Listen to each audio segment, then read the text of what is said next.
Halo sahabatku, selamat datang kembali di channel Di Balik Rumah Tangga. Wah, ada yang lagi relate banget nih sama konflik keluarga yang sering bikin kita tarik napas panjang. Sebelum kita masuk ke kisah yang super gregetan hari ini, aku mau kalian absen dulu ya. Yuk, tuliskan nama dan asal kota kalian di kolom komentar sekarang juga. Siapa nih yang sudah hadir dan siap nonton sampai selesai? Jangan lupa tekan tombol like dan subscribe supaya kalian gak ketinggalan kelanjutan kisah-kisah rumah tangga penuh drama yang bakal bikin emosi kalian campur aduk. Sudah siap? Yuk, langsung saja kita mulai ceritanya. Pagi itu seharusnya menjadi pagi yang biasa saja. Namun udara di dalam rumah berlantai 2 yang megah itu terasa begitu pengap dan menyesakkan dada bagi Aska. Matahari baru saja merangkak naik. Sinarnya yang kekuningan menembus celah gorden ruang tengah, menyoroti debu-debu halus yang menari di udara. Di sudut ruangan, tepat di meja makan kayu jati yang dingin, Aska duduk terpaku menatap layar laptopnya. Matanya yang sayu dan dihiasi lingkar hitam yang begitu kentara adalah saksi bisu dari betapa kerasnya ia berjuang sepanjang malam. Jari jemarinya yang kurus menari dengan kecepatan luar biasa di atas keyboard, mengetikkan baris-baris kode dan menyelesaikan desain arsitektur 3 dimensi yang sudah ia kerjakan selama hampir 2 minggu penuh tanpa henti.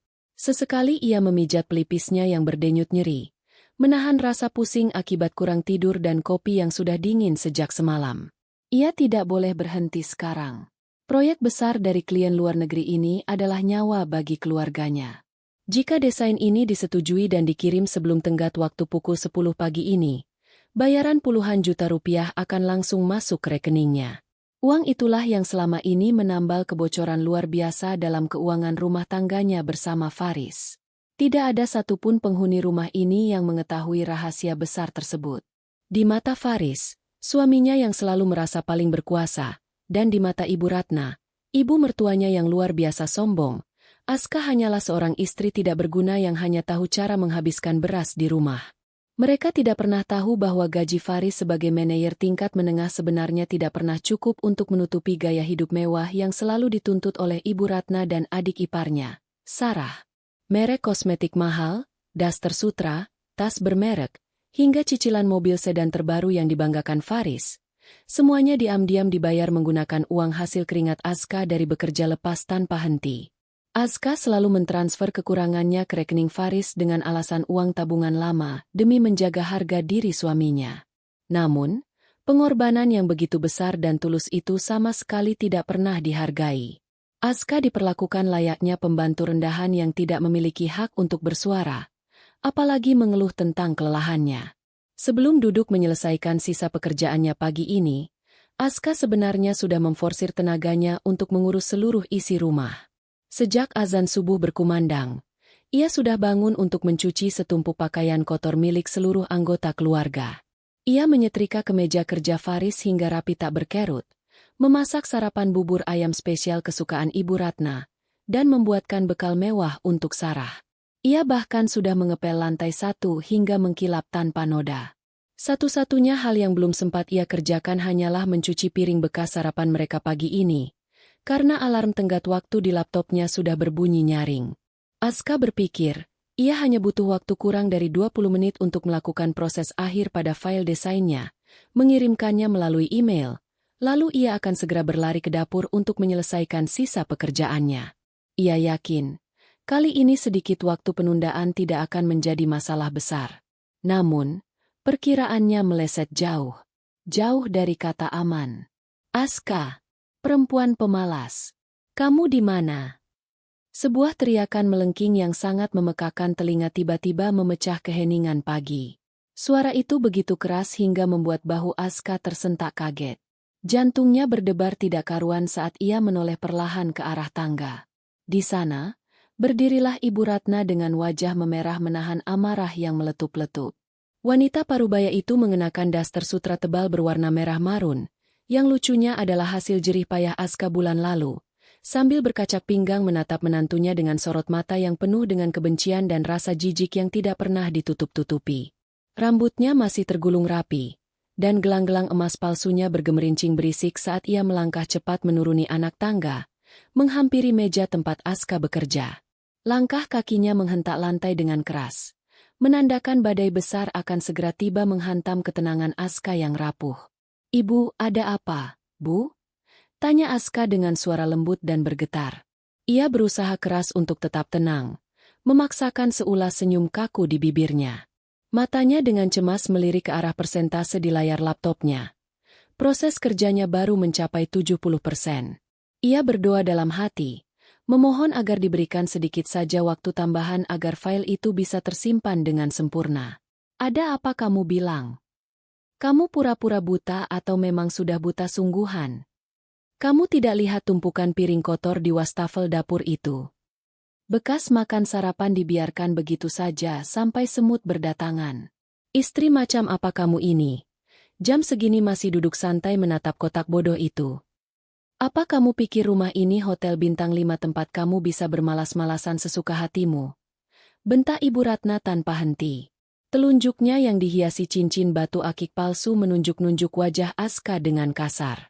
Ibu Ratna sama sekali tidak peduli pada wajah pucat dan mata merah menantunya yang jelas-jelas menunjukkan kelelahan ekstrim. Baginya, Aska hanyalah sebuah properti berjalan yang tugas utamanya adalah memastikan kenyamanannya tidak terganggu barang sedetik pun. "Maaf, Bu. Bukan maksud Aska mau bermalas-malasan.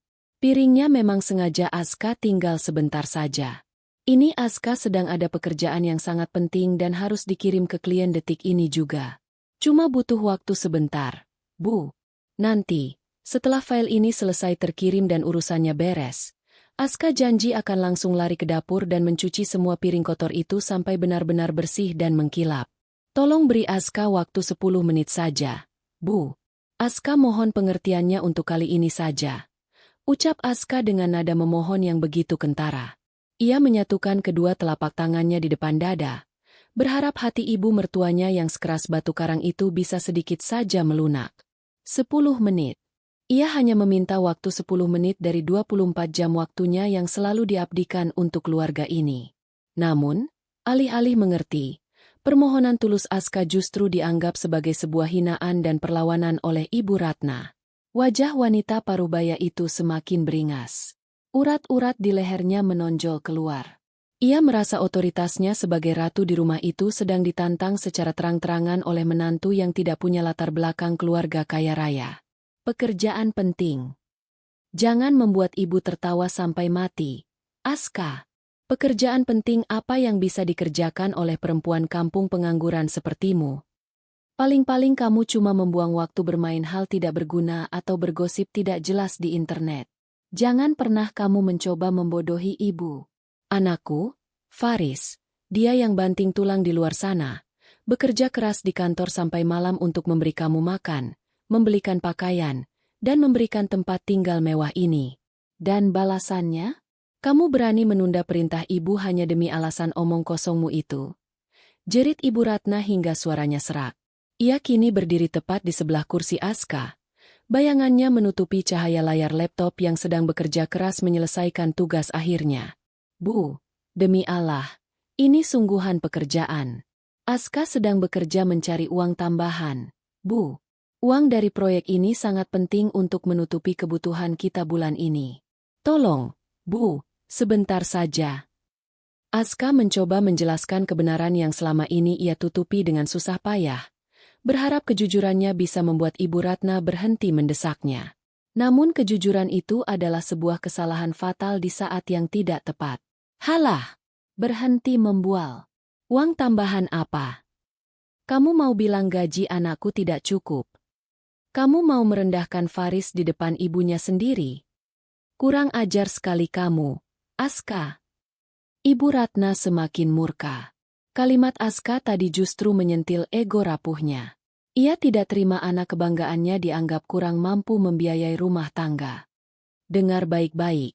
Perempuan tidak tahu diuntung. Istri itu tugasnya melayani keluarga suami. Mengurus rumah, memasak, mencuci, dan melayani tanpa banyak alasan. Itu kodratmu. Pekerjaanmu yang tidak jelas itu sama sekali nggak penting. Sekarang juga, tutup laptop sialanmu itu dan pergi ke dapur. Cuci piringnya sekarang. Sarah sebentar lagi akan turun untuk makan. Apa kamu mau adik iparmu makan pakai piring kotor? teriaknya tanpa ampun. Layar laptop kini menunjukkan angka 95%. Jantung Aska berdegup begitu kencang hingga rasanya hampir melompat keluar dari rongga dadanya. Tunggu, Bu, 5% lagi. Aska mohon, Bu. Kalau Aska matikan sekarang secara paksa, semua data Aska dari seminggu lalu akan rusak dan hilang. Klien Aska akan marah dan membatalkan kontraknya. Uangnya besar. Bu, kita sangat butuh uang itu untuk cicilan bulan depan. Suara Aska kini bergetar hebat. Air mata mulai menggenang di pelupuk matanya. Ia tidak lagi mempedulikan harga dirinya yang diinjak-injak. Ia hanya peduli pada kelangsungan hidup keluarga ini. Namun, kesabaran Ibu Ratna telah habis terbakar emosinya sendiri. Kata cicilan dan uang besar dari mulut Aska dianggapnya sebagai racun yang meremehkan martabat anak lelakinya. Tanpa memberikan aba-aba atau peringatan apapun, tangan Ibu Ratna yang kasar tiba-tiba terulur dengan sangat cepat. Ia menarik paksa laptop tipis berwarna perak itu dari atas meja. Gerakannya begitu tiba-tiba dan dipenuhi tenaga kebencian. Ibu! Jangan! Bu! Ya Allah! Jangan! Teriak Aska histeris. Seketika melompat dari kursinya dengan panik. Ia berusaha menjangkau laptopnya. Mencoba menyelamatkan benda berharga yang berisi seluruh hasil kerja keras dan masa depannya itu. Kabel pengisi daya yang masih tersambung ke stop kontak menegang hingga akhirnya putus dengan suara decitan kasar. Tenaga Aska yang sudah terkuras karena kelelahan tidak sebanding dengan amarah meledak-ledak Ibu Ratna. Dengan ekspresi wajah penuh kepuasan yang kejam, Ibu Ratna mengangkat laptop yang masih menyala itu tinggi-tinggi, lalu membantingnya dengan sekuat tenaga ke lantai keramik yang keras. Terdengar suara benturan yang teramat mengerikan. Suara itu terasa seperti menghantam langsung tepat di hulu hati Aska. Layar laptop itu seketika retak seribu. Kepingan plastik pelindungnya terpental ke berbagai arah. Layar yang tadinya menampilkan harapan kini berubah menjadi hitam kelam. Disusul kedipan putih tanda kerusakan fatal pada komponen utamanya. Hancur sudah segalanya. Proses akhir yang nyaris selesai itu lenyap tak bersisa dalam hitungan detik. Namun, kehancuran benda itu ternyata masih belum cukup untuk meredakan badai amarah di dada Ibu Ratna. Wanita tua yang dibutakan oleh kesombongannya itu menunduk menatap laptop yang sudah malang melintang di lantai, lalu mengangkat kaki kanannya. Dengan segenap kekuatan dan rasa benci yang tertanam di hatinya, ia menginjak bagian tengah layar laptop itu berulang-ulang kali. Suara kaca yang remuk dan engsel patah terdengar begitu nyaring, menggema di seluruh penjuru ruang makan yang mendadak terasa dingin seperti kuburan. Setiap injakan yang dilakukan Ibu Ratna terasa seperti sedang menginjak-injak langsung harga diri dan pengorbanan Aska. Biar tahu rasa kamu. Ini akibatnya kalau berani melawan dan menceramahi ibu di rumah ini. Sekali ibu bilang pergi ke dapur. Ya pergi ke dapur. Tidak usah banyak alasan pakai pura-pura sibuk segala. Teriak Ibu Ratna sambil terus memberikan tekanan kuat pada kakinya. Memastikan benda elektronik bernilai belasan juta itu benar-benar menjadi rongsokan yang tidak bisa diselamatkan lagi. Aska kehilangan keseimbangannya. Tubuhnya meluruh begitu saja ke lantai. Berlutut tepat di depan puing-puing laptopnya yang sudah tak berbentuk. Mulutnya ternganga. Napasnya seolah berhenti mengalir. Ia terkejut luar biasa. Tidak percaya pada apa yang baru saja disaksikan oleh kedua matanya. Air mata yang sejak tadi mati-matian ditahannya akhirnya tumpah menderas, membasahi pipinya yang pucat pasi, jatuh menetes ke atas serpihan kaca layar di lantai. Tangannya yang bergetar hebat terulur, menyentuh sisa-sisa alat kerjanya yang telah hancur. Benda ini bukan sekadar alat elektronik biasa bagi Aska. Benda ini adalah saksi bisu penderitaannya. Benda ini adalah alat penopang kehidupan keluarga ini. Benda ini adalah janji besarnya kepada klien yang kini telah musnah menjadi debu. Hilang sudah semuanya. Ratusan jam tidak tidur, kelelahan fisik yang menyiksa, pusing kepala yang mendera. Semuanya dihancurkan hanya demi tumpukan piring kotor yang bahkan bisa diselesaikan dalam hitungan menit. Segala usaha dan kerja keras yang ia bangun diam-diam demi menutupi ketidakmampuan suaminya, kini dihancurkan tanpa sisa oleh tangan orang yang selama ini ia hidupi dengan keringat dan darahnya. Ibu Ratna menatap hasil karyanya dengan seulas senyum sinis yang penuh kemenangan. Ia menepuk-nepuk tangannya seolah baru saja membersihkan kotoran yang menjijikkan, lalu merapikan dasternya yang sedikit berantakan. Ia kemudian membungkuk sedikit, menunjuk tepat ke wajah Aska yang bersimbah air mata keputusasaan. Dengar baik-baik, Aska. Istri itu tugasnya melayani keluarga suami. Kerjaamu itu sama sekali nggak penting dan tidak berguna. Kalau kamu masih mau menumpang hidup enak di rumah anakku, jadilah pembantu yang patuh dan tahu diri. Jangan pernah berani membantah ucapan ibu lagi, mengerti?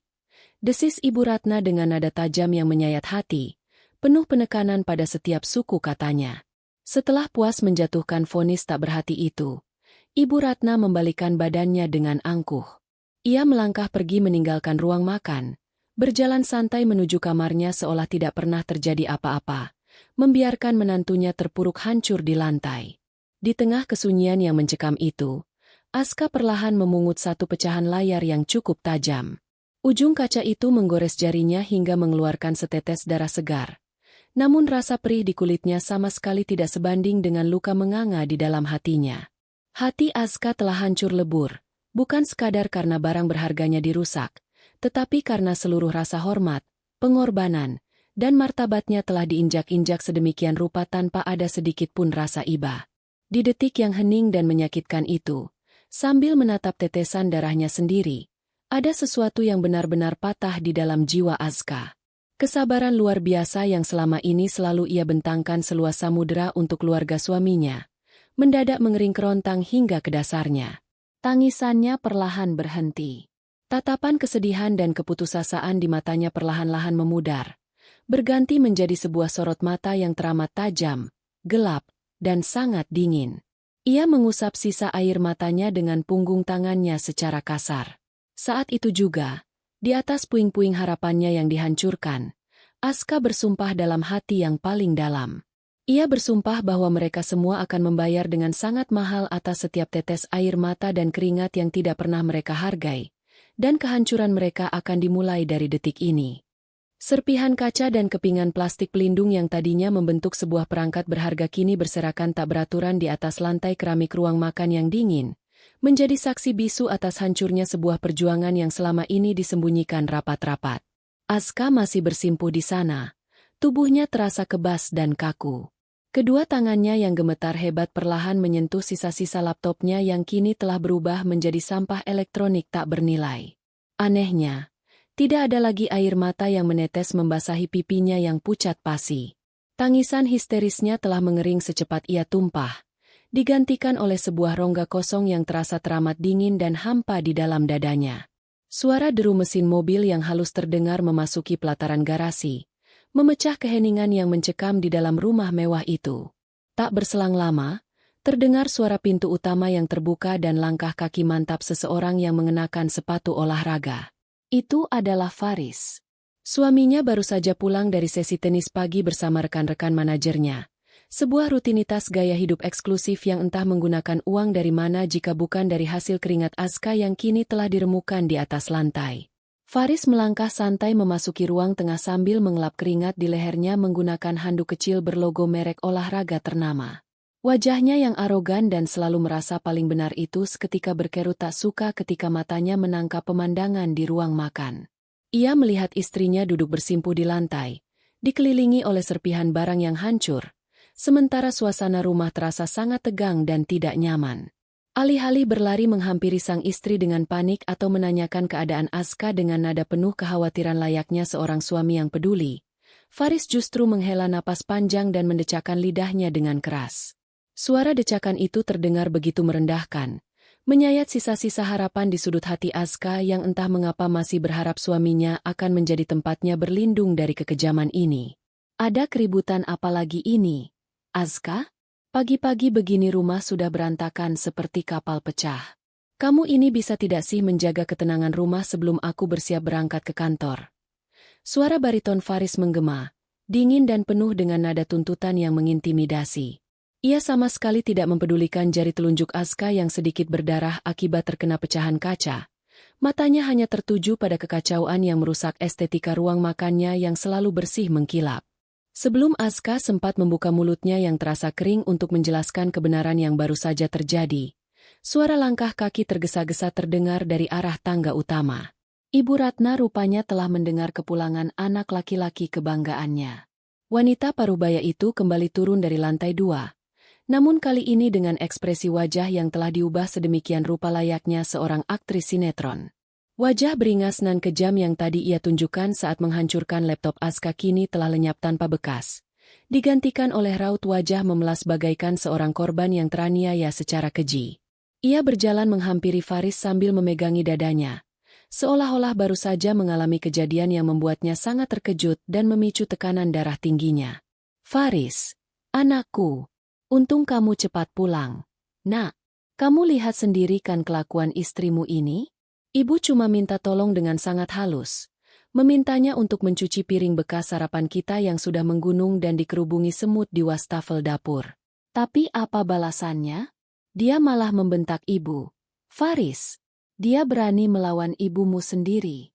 Dia bilang pekerjaannya di depan kotak bodoh itu jauh lebih penting daripada melayani keluarga ini. Bahkan yang paling menyakitkan, dia berani bilang kalau uang gajimu itu tidak cukup untuk membiayai rumah ini sehingga dia harus bekerja kotor seperti itu. Adu Ibu Ratna dengan nada suara yang bergetar hebat, merangkai kebohongan demi kebohongan dengan begitu mulusnya hingga membuat siapapun yang mendengarnya akan merasa iba. Mendengar ucapan ibunya yang syarat akan manipulasi, rahang Faris ketika mengeras hingga otot-otot di pelipisnya menonjol. Tatapannya yang tadi hanya diwarnai rasa jengkel kini berubah menjadi kilatan amarah yang membara layaknya api yang disiram bensin. Ego laki-lakinya merasa sangat tertampar dan terluka mendengar tuduhan bahwa ia tidak mampu menafkahi keluarganya. Padahal ironisnya, itulah kenyataan pahit yang sebenarnya terjadi selama berbulan-bulan ini. Faris melangkah mendekati Aska yang masih duduk tak berdaya di lantai. Ia menunduk menatap istrinya dengan sorot mata merendahkan. Seolah Aska adalah makhluk paling hina dan tidak berguna yang pernah ada di dunia ini. Apa benar yang dikatakan ibu tadi? Aska, kamu berani kurang ajar melawan ibuku hanya karena disuruh mencuci piring? Dan apa maksudmu menyinggung soal penghasilanku? Hah? Bentak Faris dengan suara lantang yang membuat udara di ruangan itu terasa semakin menipis dan mencekik leher. Aska mendongakkan kepalanya perlahan, menahan rasa sakit yang luar biasa di dadanya. Ia menatap lurus ke dalam kedua bola mata pria yang telah menikahinya dengan janji suci 5 tahun yang lalu itu. Dulu, mata itu adalah tempatnya menemukan kehangatan. Namun kini yang tersisa hanyalah tatapan seorang asing yang begitu egois dan buta akan pengorbanan. Mas, laptop itu hancur diinjak oleh ibumu. Sengaja diinjak sampai hancur tak tersisa. Kamu tahu apa isi laptop itu? Itu pekerjaanku. Mas, proyek besar yang harus aku kirim pagi ini ke klienku. Uang dari proyek itu yang selama ini kita butuhkan. Suara Aska terdengar parau dan lirih. Ia menelan kembali kalimat kelanjutannya yang berbunyi, yang selama ini menghidupi kalian semua. Karena ia tahu dengan pasti, pria arogan di hadapannya ini tidak akan pernah siap menghadapi kenyataan telanjang yang akan menghancurkan harga dirinya hingga berkeping-keping. Namun sayangnya, Faris sama sekali tidak menangkap gurat keputusasaan dan kelelahan mental di wajah istrinya. Ia malah mendengus kasar. Tertawa sumbang yang terdengar sangat meremehkan setiap kata kejujuran yang keluar dari bibir Aska. Pekerjaan? Pekerjaan apa yang kamu maksud? Aska, tolong jangan membuatku tertawa pagi-pagi. Kamu itu hanya istri rumahan, tidak punya ijazah tinggi, tidak punya koneksi hebat. Paling-paling kamu cuma main sosial media, bergosip dengan ibu-ibu tidak jelas di internet, atau menonton film sampai lupa waktu. Jangan memakai alasan pekerjaan hayalanmu itu untuk menutupi kemalasanmu.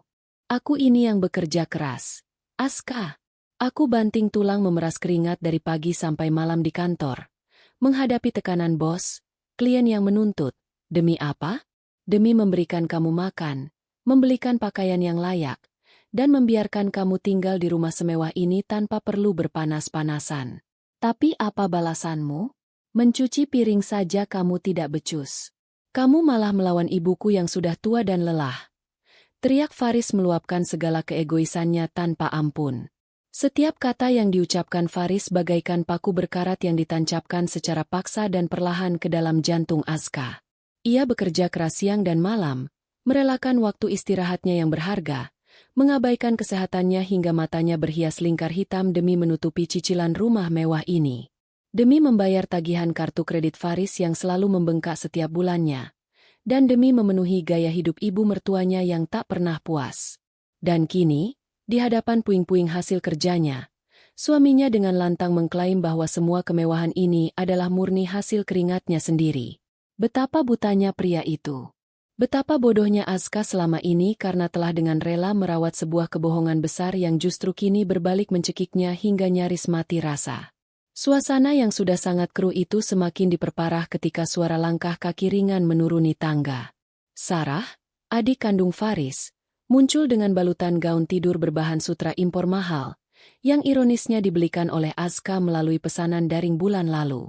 Wajah mudanya terlihat bersungut-sungut kesal sambil tangannya terus menggenggam layar ponsel cerdas keluaran terbaru yang cicilannya juga dibayar lunas oleh keringat Azka.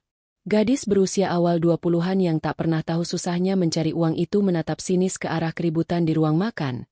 Matanya menyapu tajam ke arah Azka yang masih terpuruk di lantai. Aduh, ada apa sih ini pagi-pagi sudah ribut teriak-teriak? Berisik tahu tidak? Aku ini butuh tidur yang cukup biar wajahku tetap glowing untuk pergi main siang nanti. Kak Faris, tolong dong istrinya itu diajari sopan santun sedikit. Masa dari tadi aku tungguin sarapan enak belum siap juga. Piring kotor masih numpuk bau di dapur. Bikin mual saja lihat wastafel penuh cucian. Memangnya dia kerjaannya ngapain saja sih di rumah ini? Cuma numpang hidup kok gayanya selangit. Disuruh kerja sedikit saja banyak alasannya. Ucap Sarah dengan nada manja dan sangat menyebalkan. Ia melangkah melenggang mendekati Ibu Ratna lalu merangkul lengan ibunya seolah mencari pembelaan. Menempatkan dirinya dan sang ibu sebagai pihak yang paling dirugikan. Mata Sarah kemudian tertuju pada serpihan laptop yang berserakan di lantai. Bibir berpoles lip gloss mahalnya itu melengkung ke atas, membentuk sebuah senyuman mengejek yang sangat kentara. Oh, jadi ini gara-gara benda rongsokan ini? Ya ampun, Mbak Azka, kamu itu sadar diri dong. Ibu itu benar loh menginjak laptop itu sampai rusak. Paling juga isinya cuma game anak-anak atau film-film tidak bermutu. Buat apa sih sok-sokan sibuk di depan layar padahal tugas utamamu itu yang ngurusin rumah, ngurusin Kak Faris, dan melayani aku sama ibu. Embok ya bersyukur sudah dipungut sama keluarga kita dan dikasih kehidupan enak nggak perlu kerja panas-panasan. Jangan malah ngelunjak dan kurang ajar sama orang tua. Tambah Sarah tanpa sedikit pun beban bersalah. Menaburkan garam yang sangat banyak di atas luka yang sedang menganga lebar di hati Azka. Faris mengangguk tegas menyetujui penuturan adiknya. Seolah kata-kata menyakitkan yang keluar dari mulut Sarah adalah sebuah kebenaran mutlak dari kitab suci yang harus diamini. Ia kembali menatap Azka dengan sorot mata memerintah yang begitu diktator. Kamu dengar itu, Azka? Semua orang di rumah ini sudah lelah dan muak dengan kelakuanmu. Sekarang, bersihkan sampah-sampah tidak berguna ini. Lalu pergi ke dapur dan cuci semua piring itu sampai bersih tak tersisa. Jangan lupa buatkan sarapan baru untuk Sarah karena bubur tadi pasti sudah dingin. Aku mau mandi, dan saat aku turun nanti untuk sarapan, aku tidak mau melihat sedikit pun debu atau kekacauan di rumah ini. Dan satu hal yang paling penting, minta maaf pada ibu sambil cium tangannya sekarang juga. Titah Faris dengan suara beratnya. Merasa dirinya adalah raja absolut yang paling berkuasa di atas penderitaan batin istrinya. Ruangan luas itu seketika menjadi hening kembali. Ibu Ratna dan Sarah saling bertukar pandang lalu tersenyum tipis yang syarat akan kemenangan. Mereka diam menunggu Azka merengek menangis, memohon ampun, dan mematuhi perintah itu seperti layaknya anjing penurut yang selalu dilakukan perempuan itu selama bertahun-tahun terakhir. Mereka sudah sangat terbiasa melihat Azka menundukkan kepalanya dalam-dalam, mengalah dan menelan semua harga dirinya demi mempertahankan kedamaian palsu di dalam rumah ini. Mereka menantikan momen di mana Azka akan berlutut meminta maaf pada Ibu Ratna. Namun kali ini, pemandangan menyedihkan yang mereka harapkan tidak pernah terjadi. Azka tidak meneteskan air mata sedikit pun. Ia tidak menundukkan kepalanya. Dan ia sama sekali tidak membuka mulutnya untuk mengucapkan sepatah kata maaf. Secara perlahan, sangat pelan dan terukur, Azka berdiri dari posisinya. Ia mengabaikan rasa kebas di kakinya dan perih di jari telunjuknya. Ia mengibaskan debu dari pakaiannya, merapikan ujung bajunya yang sedikit kusut, lalu mengangkat wajahnya lurus ke depan. Tidak ada lagi jejak-jejak istri penurut yang ketakutan dan putus asa. Matanya menatap lurus menembus Faris, lalu beralih ke wajah angkuh Ibu Ratna, dan terakhir memindai Sarah. Sorot mata itu tidak lagi memancarkan kehangatan cinta, pengabdian, atau rasa hormat yang selalu dipaksakan. Sorot mata Aska kini adalah lautan es yang membeku, sangat gelap, mematikan, tajam, dan sama sekali tidak memiliki emosi apapun. Tatapan itu begitu asing, begitu mendalam dan sangat menusuk, hingga membuat Faris tiba-tiba terdiam kaku dan merasakan hawa dingin merayap perlahan di tengkuknya. Ada sesuatu yang fundamental telah patah dan berubah di dalam diri istrinya. Sesuatu yang sangat besar dan mengerikan yang tidak bisa ia pahami. Namun entah mengapa berhasil membuat nyali arogannya sedikit menciut tanpa alasan yang logis. Ia merasa sedang ditatap oleh seorang asing yang siap menghancurkan hidupnya, bukan oleh istrinya yang lemah lembut. Aska membungkuk sekali lagi ke arah lantai, namun bukan untuk memungut kepingan layar laptopnya seperti yang diperintahkan, melainkan mengambil sebuah flash disk kecil berwarna perak yang sempat terlempar ke bawah kaki meja saat insiden pembantingan tadi. Ia menggenggam benda kecil itu erat-erat di dalam telapak tangannya, satu-satunya kunci backup data rahasia yang masih tersisa, bukti otentik bahwa akal sehatnya masih bekerja dengan sangat sempurna di tengah kehancuran emosinya. Tanpa mempedulikan Faris yang masih mematung menunggu permintaan maafnya, tanpa mempedulikan Ibu Ratna yang mulai melotot bingung bercampur marah melihat reaksi aneh menantunya, dan tanpa melirik sedikit pun ke arah Sarah yang keheranan, Aska membalikkan badannya. Ia melangkah pergi meninggalkan ruang makan dengan langkah yang sangat tenang, anggun, dan terukur, menuju ke arah tangga untuk naik ke kamar pribadinya. Aska, kamu mau kemana? Aku sedang bicara denganmu. Berani-beraninya kamu mengabaikan suamimu. Aska, berhenti di situ dan bersihkan kekacauan ini sekarang. Teriak Faris kembali menggelegar. Wajahnya kini memerah padam karena merasa diremehkan dan diabaikan secara terang-terangan di depan ibu dan adiknya. Namun teriakan penuh emosi itu hanya memantul sia-sia pada dinding-dinding rumah yang dingin. Tidak sedikit pun membuat langkah kaki Aska goyah apalagi berhenti. Perempuan itu terus berjalan menaiki anak tangga satu persatu dengan kepala tegak, meninggalkan keluarga yang dipenuhi benalu itu dalam kebingungan, tanda tanya, dan amarah mereka sendiri. Dalam setiap langkah kakinya yang menapak kokoh di atas tangga, Aska tidak lagi memikirkan bagaimana cara memperbaiki atau mempertahankan biduk rumah tangga ini. Pikirannya kini hanya tertuju dan terfokus pada satu hal yang sangat jelas, merancang sebuah skenario kehancuran yang paling menyakitkan, memastikan bahwa orang-orang yang selama ini berpesta pora di atas penderitaan dan keringatnya akan segera dipaksa mencicipi racun dari kesombongan mereka sendiri, hingga ke tetes yang paling mematikan. Babak baru telah resmi dimulai, dan kali ini, Aska bersumpah tidak akan lagi menjadi penonton yang membiarkan dirinya tertindas. Pintu kayu berukir mahoni itu tertutup rapat dengan suara derit pelan yang segera disusul oleh bunyi klik 2 kali dari putaran kunci kuningan yang digeser dari dalam. Aska menyandarkan punggungnya yang terasa kaku dan sedingin es pada permukaan pintu kamarnya, membiarkan keheningan yang pekat dan absolut perlahan menyelimuti dirinya. Di lantai bawah, sayup-sayup masih terdengar suara bariton suaminya yang menggeram penuh amarah, diselingi oleh rengekan manja adik iparnya yang terus menuntut sarapan mewah segera dihidangkan, serta suara nyaring ibu mertuanya yang tanpa henti merutuki dan menyumpahi kelakuan Aska. Namun, semua kebisingan beracun yang selama bertahun-tahun selalu berhasil membuat jantungnya berdebar ketakutan itu, kini terasa seperti kaset usang yang diputar dari kejauhan. Suara-suara itu tak lagi memiliki kuasa sedikit pun untuk menggetarkan dinding pertahanan yang baru saja terbangun kokoh di dalam dada Aska. Ia menarik napas dalam-dalam, sangat panjang dan lambat, mengisi paru-parunya dengan udara kamar yang entah mengapa terasa jauh lebih ringan dan membebaskan untuk pertama kalinya setelah 5 tahun ia hidup dalam bayang-bayang penindasan keluarga suaminya.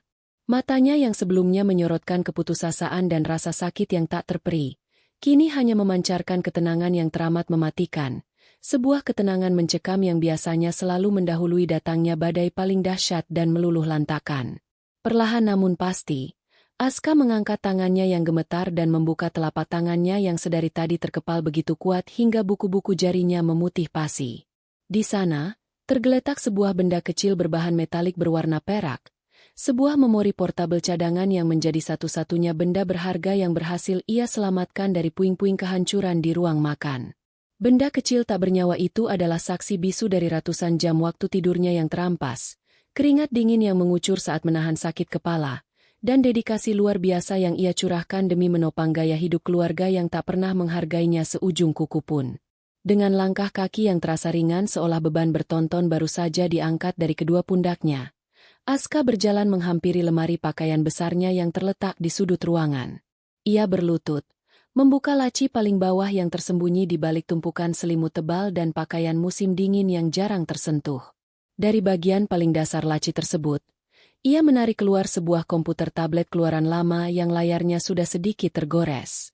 Tablet itu adalah perangkat usang yang ia simpan diam-diam sebagai alat komunikasi darurat dan tempat penyimpan data sekunder yang tidak pernah diketahui oleh Faris maupun anggota keluarga lainnya yang selalu meremehkan kemampuan teknologinya. Jari-jari Aska yang lentik dan masih menyisakan sedikit rasa perih akibat goresan kaca layar laptopnya yang hancur, bergerak dengan sangat cekatan. Ia menyambungkan sebuah kabel adaptor kecil ke ujung tablet tersebut, lalu menancapkan perangkat memori praknya dengan hati-hati. Layar tablet yang tadinya gelap gulita perlahan menyala, memancarkan cahaya kebiruan yang menerpa wajah Aska yang pucat namun dihiasi oleh raut ketegasan yang tak tergoyahkan. Ia menahan napas sejenak saat ikon penyimpanan eksternal muncul di layar, berdoa dalam hati agar benturan keras tadi tidak merusak memori di dalamnya. Ketika deretan folder berisi desain arsitektur bernilai puluhan juta rupiah itu terbuka dengan sempurna tanpa ada satupun data yang rusak, Aska menghembuskan napas lega yang terdengar seperti desahan angin di tengah keheningan. Namun, kelegaan itu hanya berlangsung selama beberapa detik saja. Pandangannya perlahan beralih pada jam digital di sudut kanan atas layar tabletnya. Tenggat waktu pengiriman proyek tahap akhir kepada klien luar negerinya telah terlewat belasan menit yang lalu. Tanpa komputer utamanya yang memiliki spesifikasi tinggi untuk melakukan proses penyelesaian akhir atau penggambaran desain 3 dimensi secara utuh, dokumen mentah di dalam memori ini sama sekali tidak bisa dikirimkan untuk ditagihkan pembayarannya hari ini. Uang puluhan juta yang seharusnya masuk rekeningnya siang ini, secara resmi tertahan dan terancam batal sepenuhnya berkat aksi heroik ibu mertuanya yang menginjak-injak sumber kehidupan mereka sendiri. Kenyataan pahit bahwa ia baru saja kehilangan penghasilan besarnya bulan ini menghantam pikiran Aska, namun anehnya, hantaman itu tidak membawa kepanikan apalagi tangisan histeris. Sebaliknya, hal itu justru memicu sebuah kesadaran luar biasa yang selama ini tertutup oleh kabut cinta buta dan pengabdian palsu yang ia paksakan pada dirinya sendiri. Aska membuka sebuah aplikasi pengolah angka yang terkunci oleh kata sandi berlapis di dalam tablet tersebut. Dokumen rahasia itu adalah catatan keuangan sesungguhnya dari rumah tangga yang selalu dibanggakan oleh Faris di depan teman-temannya. Layar kini menampilkan deretan angka, kolom pemasukan, dan daftar pengeluaran bulanan yang panjangnya terasa mencekik leher. Aska menatap tajam pada kolom pemasukan atas nama suaminya. Gaji Faris sebagai manajer tingkat menengah, yang selama ini selalu diagungkan oleh Ibu Ratna sebagai sumber segala kemewahan di rumah ini, ternyata nominalnya sangatlah menyedihkan jika disandingkan dengan gaya hidup mereka. Gaji itu bahkan tidak cukup untuk menutupi separuh dari total pengeluaran wajib setiap bulannya. Sisanya, yang selalu ditandai dengan warna hijau terang dalam tabel tersebut, adalah hasil keringat darah Aska dari berbagai proyek lepas yang ia kerjakan secara sembunyi-sembunyi di tengah malam buta saat seisi rumah tertidur lelap. Mata Aska menelusuri satu persatu daftar tagihan yang berbaris rapi menunggu untuk dibayar dalam waktu kurang dari 1 minggu ke depan. Cicilan rumah mewah berlantai 2 yang mereka tempati ini, yang selalu diklaim Faris sebagai bukti kesuksesannya sebagai kepala keluarga, memakan porsi yang teramat besar dan selama 2 tahun terakhir selalu ditalangi oleh uang Aska. Lalu ada cicilan mobil sedan keluaran terbaru yang digunakan Faris untuk pamer di hadapan rekan-rekan tenisnya. Belum lagi tagihan kartu kredit yang daftarnya membuat siapapun akan bergidik ngeri, mulai dari transaksi pembelian tas kulit bermerek pesanan Ibu Ratna, biaya perawatan salon mahal yang rutin didatangi mertuanya, hingga tagihan belanja pakaian impor dan kosmetik bermerek milik Sarah yang selalu merengek jika keinginannya tidak dipenuhi detik itu juga. Selama ini, setiap kali gaji Faris habis di pertengahan bulan untuk bersenang-senang dan mentraktir teman-temannya, Aska selalu diam-diam mentransfer kekurangan dana tersebut dari rekening rahasianya ke rekening utama keluarga, memastikan bahwa tidak ada satupun tagihan yang tertunggak dan tidak ada satupun dari mereka yang harus merasakan hidup dalam kekurangan. Ia merelakan masa mudanya, merelakan waktu istirahatnya, dan merelakan kebahagiaannya sendiri hanya demi menjaga harga diri suaminya agar tidak runtuh di hadapan ibu dan adiknya. Sebuah tawa kecil yang terdengar sangat kering, sumbang, dan sama sekali tidak mengandung unsur kegembiraan meluncur begitu saja dari sela-sela bibir Aska. Tawa itu menggema pelan di dalam kamar, terdengar seperti suara rantai berkarat yang ditarik secara paksa. Betapa bodohnya mereka semua. Betapa luar biasa dungunya Ibu Ratna yang dengan penuh kesombongan menghancurkan satu-satunya mesin pencetak uang yang selama ini membiayai gaya hidup mewahnya. Betapa butanya Faris yang merasa dirinya adalah raja dunia, tanpa menyadari bahwa kerajaannya dibangun di atas tulang punggung istrinya yang selalu ia maki dan ia rendahkan setiap hari. Tanpa uang dari proyek yang baru saja digagalkan oleh injakan kaki ibu mertuanya pagi ini, keseimbangan finansial rumah tangga yang selama ini ditopang susah payah oleh Aska akan langsung hancur berkeping-keping. Tidak ada lagi uang ajaib yang tiba-tiba menutupi kekurangan saldo saat tagihan jatuh tempo. Tidak ada lagi transferan gaib yang membayar lunas keranjang belanjaan daring milik Sarah. Dalam hitungan hari, roda ekonomi keluarga ini akan berhenti berputar secara total, dan mereka akan dipaksa menelan kenyataan pahit dari kemiskinan yang selama ini mereka hina dan mereka tertawakan tanpa belas kasihan. Kesadaran bahwa dirinya memegang kendali penuh atas hidup dan mati keluarga ini membuat dada Aska terasa penuh oleh gelombang energi yang baru dan sangat kuat. Perasaan tidak berdaya yang selama ini membelenggunya hancur tak bersisa. Ia bukan lagi korban yang harus dikasihani. Ia adalah penentu nasib yang selama ini tidak disadari kehadirannya. Dengan tatapan sedingin bongkahan es di kutub utara, jari-jari Aska mulai bergerak menari di atas layar tablet. Ia membuka aplikasi perbankan seluler miliknya. Tanpa sedikitpun keraguan atau rasa iba yang tersisa di hatinya, ia mulai memutuskan satu persatu urat nadi keuangan yang selama ini menghidupi para lintah di rumah ini. Pertama, ia membatalkan seluruh perintah transfer otomatis yang biasanya terjadwal setiap akhir bulan untuk membayar cicilan rumah dan mobil Faris. Ia menghapus nomor rekening suaminya dari daftar penerima dana prioritas. Kemudian, ia masuk ke portal pengelola kartu kredit tempat ia selama ini menjadi penjamin utama dan yang menanggung segala denda keterlambatannya. Ia melihat daftar transaksi gila-gilaan yang masih berstatus menunggu pembayaran. Dengan satu tarikan napas panjang dan sebuah senyuman miring yang penuh dengan kepuasan dendam, Aska menekan tombol blokir permanen pada semua akses kartu tambahan yang dipegang oleh Faris, Ibu Ratna, dan Sarah tanpa pengecualian. Setiap notifikasi pemblokiran yang berhasil muncul di layar tabletnya terasa seperti melodi kemenangan yang sangat manis di telinga Aska. Mulai detik ini, setiap gesekan kartu yang mereka lakukan di pusat perbelanjaan bergengsi hanya akan menghasilkan tulisan transaksi ditolak yang sangat memalukan di depan kasir. Mulai detik ini, tidak akan ada lagi uang yang mengalir deras untuk menutupi kebodohan dan kemalasan mereka. Aska memastikan seluruh uang hasil kerja kerasnya selama bertahun-tahun yang tersisa di rekening gabungan. Ia pindahkan seluruhnya hingga tak tersisa satu keping rupiah pun ke rekening pribadi baru yang tidak akan pernah bisa dilacak oleh siapapun. Ia membiarkan rekening utama yang dibanggakan Faris itu hanya berisi sisa gajinya yang tak seberapa, yang dipastikan tidak akan bertahan lebih dari 3 hari untuk membiayai gaya hidup gila-gilaan keluarganya. Semuanya telah terkunci rapat. Jaring laba-laba kehancuran telah ia bentangkan dengan sangat rapi dan tanpa celah. Aska mematikan layar tabletnya, menyimpannya kembali beserta alat penyimpan datanya ke dalam tas selempang kecil yang tidak pernah lepas dari pandangannya. Ia kemudian bangkit berdiri, menatap bayangan dirinya sendiri di cermin meja rias. Wanita dengan mata sembab dan wajah pucat yang dipenuhi ketakutan itu sudah mati di hari yang sama, digantikan oleh sosok baru yang tidak akan pernah meneteskan air mata lagi untuk orang-orang yang tidak memiliki hati nurani. Waktu bermain-main telah usai, dan kini tiba saatnya bagi Aska untuk membiarkan mereka merasakan bagaimana rasanya hidup di dunia nyata tanpa perlindungan dari orang yang selalu mereka anggap sebagai benalu. Suara denting jam dinding di ruang tamu terdengar begitu nyaring, memecah suasana rumah yang mendadak terasa asing bagi Faris. Sudah 3 hari berlalu sejak peristiwa pagi yang penuh amarah itu, namun ketegangan di dalam rumah mewah ini bukannya mereda. Justru semakin menebal seolah ada awan hitam yang menggantung tepat di atas kepala mereka. Faris duduk di sofa kulit mahalnya sambil menatap layar ponsel dengan kening berkerut dalam. Ia mencoba melakukan pembayaran rutin untuk tagihan listrik dan biaya kebersihan lingkungan yang biasanya selalu ia selesaikan lewat aplikasi perbankan. Namun setiap kali ia menekan tombol bayar, sebuah notifikasi merah muncul dengan tulisan yang membuatnya merasa terhina. Saldo tidak mencukupi atau limit kartu tidak tersedia. Faris menggerutu kasar, melempar ponselnya ke atas meja kopi dengan perasaan jengkel yang memuncak. Ada apa sih dengan bank sialan ini? Sistem mereka pasti sedang rusak atau sedang dalam perbaikan. Gumamnya dengan nada kesal yang meluap-luap.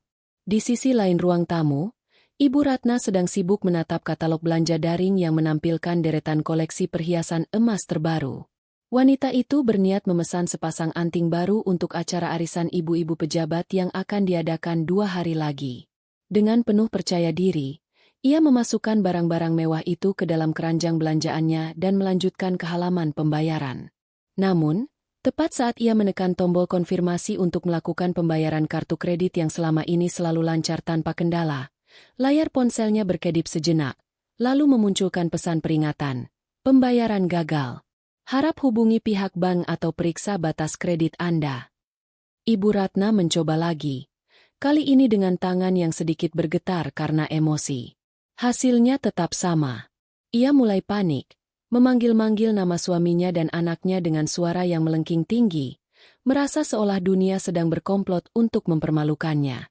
Sementara itu, Sarah baru saja pulang dari mall setelah menghabiskan waktu berjam-jam mencoba gaun-gaun mahal di toko butik ternama. Ia sampai di depan kasir dengan membawa 3 kantong belanjaan besar berisi pakaian merek internasional. Dengan lagak sombong yang khas, ia menyerahkan kartu kredit tambahannya kepada kasir yang melayaninya dengan senyuman ramah. Namun, senyuman kasir itu memudar ketika mesin EDC mengeluarkan bunyi panjang yang tidak mengenakan, lalu mencetak selembar kertas kecil yang berbunyi, transaksi ditolak. Sarah merasa sangat malu karena ada beberapa orang yang mengantre di belakangnya mulai menatapnya dengan penuh rasa ingin tahu dan bisik-bisik. Mbak, kartu saya pasti salah gesek. Coba gesek sekali lagi. Limit saya tidak mungkin habis. Seru Sarah dengan wajah memerah karena menahan malu. Kasir itu menggesekkan kartu tersebut sebanyak 3 kali dengan hasil yang sama. Gagal dan ditolak. Dengan perasaan sangat terhina, Sarah terpaksa meninggalkan barang-barang belanjaannya di meja kasir dan melangkah keluar dari toko dengan kepala tertunduk, bersumpah akan memaki pihak bank begitu ia sampai di rumah. Di lantai atas, di dalam kamarnya yang tertutup rapat, Aska duduk dengan tenang sambil menatap layar komputer jinjing lamanya yang ia gunakan untuk memantau situasi dari jarak jauh. Ia sudah memindahkan seluruh asetnya dan memastikan bahwa akses keuangan keluarga tersebut benar-benar tertutup rapat. Aska tahu persis bahwa Faris dan keluarganya tidak akan pernah menyangka bahwa selama ini yang memegang kendali keuangan di balik layar bukanlah kepala keluarga itu, melainkan dirinya yang selalu mereka rendahkan. Aska tersenyum tipis, sebuah senyuman yang tidak menyentuh matanya. Ia sudah menyiapkan bukti-bukti pendukung yang diperlukan jika sewaktu-waktu mereka menuduhnya melakukan penggelapan atau pencurian. Semuanya telah tersimpan rapi dalam folder enkripsi yang sangat aman. Ia kini bisa melihat betapa paniknya mereka melalui percakapan yang terdengar dari lantai bawah. Sebuah simfoni kekacauan yang jauh lebih merdu daripada musik klasik manapun bagi telinga Aska saat ini. Faris akhirnya kehilangan kesabaran. Ia berjalan mondar-mandir di ruang tamu, menelepon pihak bank dengan suara yang sangat tinggi dan penuh ancaman. Apa maksud kalian memblokir kartu saya? Saya ini nasabah prioritas. Kalian tahu siapa saya? Saya manajer di perusahaan besar. Jangan berani-beraninya mempermainkan saya. Bentaknya ke arah ponsel. Namun, jawaban yang ia terima dari pihak layanan nasabah justru membuatnya semakin pucat. Pihak bank menyatakan bahwa kartu kredit tersebut diblokir atas permintaan pemegang rekening utama, karena adanya aktivitas mencurigakan dan perubahan otorisasi akses. Faris tertegun sejenak. Ia terdiam karena ia tidak pernah merasa membuat permintaan seperti itu. Pikirannya perlahan tertuju pada Aska. Namun, ia dengan cepat membuang pikiran itu, menganggap tidak mungkin istrinya yang penurut dan tidak tahu apa-apa itu bisa melakukan tindakan seberani ini. Ibu Ratna dan Sarah segera menghampiri Faris yang masih mematung dengan ponsel di tangannya. Ada apa, Faris? Kenapa kartu kamu juga bermasalah? Apakah kita bangkrut? Tanya Ibu Ratna dengan wajah yang mulai pucat pasi. Sarah pun ikut menuntut penjelasan. Kak Faris, tadi di butik aku sangat malu karena kartu kakak ditolak. Orang-orang menatapku seperti aku ini penipu. Kamu harus segera memperbaiki masalah ini. Faris hanya bisa menatap keluarganya dengan tatapan kosong. Ia mulai merasakan adanya badai yang lebih besar dari sekadar masalah teknis perbankan. Ia sadar bahwa tanpa dana cadangan yang bisa segera dicairkan, mereka akan berada dalam masalah besar karena tagihan cicilan rumah yang akan jatuh tempo dalam hitungan hari. Faris mencoba menghubungi rekan-rekannya di kantor untuk meminjam uang. Namun ia ragu karena ia selalu membangun citra bahwa hidupnya sempurna dan kaya raya. Jika ia meminjam uang, reputasinya akan hancur seketika. Tiba-tiba, suara langkah kaki terdengar menuruni tangga. Aska muncul dengan penampilan yang sangat sederhana namun terlihat begitu tenang dan penuh wibawa. Ia berjalan menuju dapur untuk mengambil segelas air, seolah-olah tidak terjadi keributan apapun di ruang tamu. Faris yang melihat Aska segera menghampirinya dengan langkah lebar. Aska, apa kamu tahu sesuatu tentang kartu kreditku yang tidak bisa digunakan? Apakah kamu melakukan sesuatu? Cecar Faris dengan nada menuduh. Ibu Ratna dan Sarah pun mengikuti di belakangnya, menatap Aska dengan tatapan curiga dan benci. Mereka seolah-olah sedang menginterogasi seorang tersangka yang baru saja melakukan kejahatan besar. Aska berhenti melangkah dan menoleh ke arah Faris dengan tatapan mata yang sangat datar. Ia tidak menunjukkan rasa takut atau bersalah sedikit pun. Justru ia tampak sangat dingin dan acuh tak acuh. Apa yang membuat Mas Faris berpikir bahwa aku tahu tentang urusan kartu kredit Mas? Bukankah selama ini Mas yang selalu mengurus semua keuangan keluarga sebagai kepala keluarga?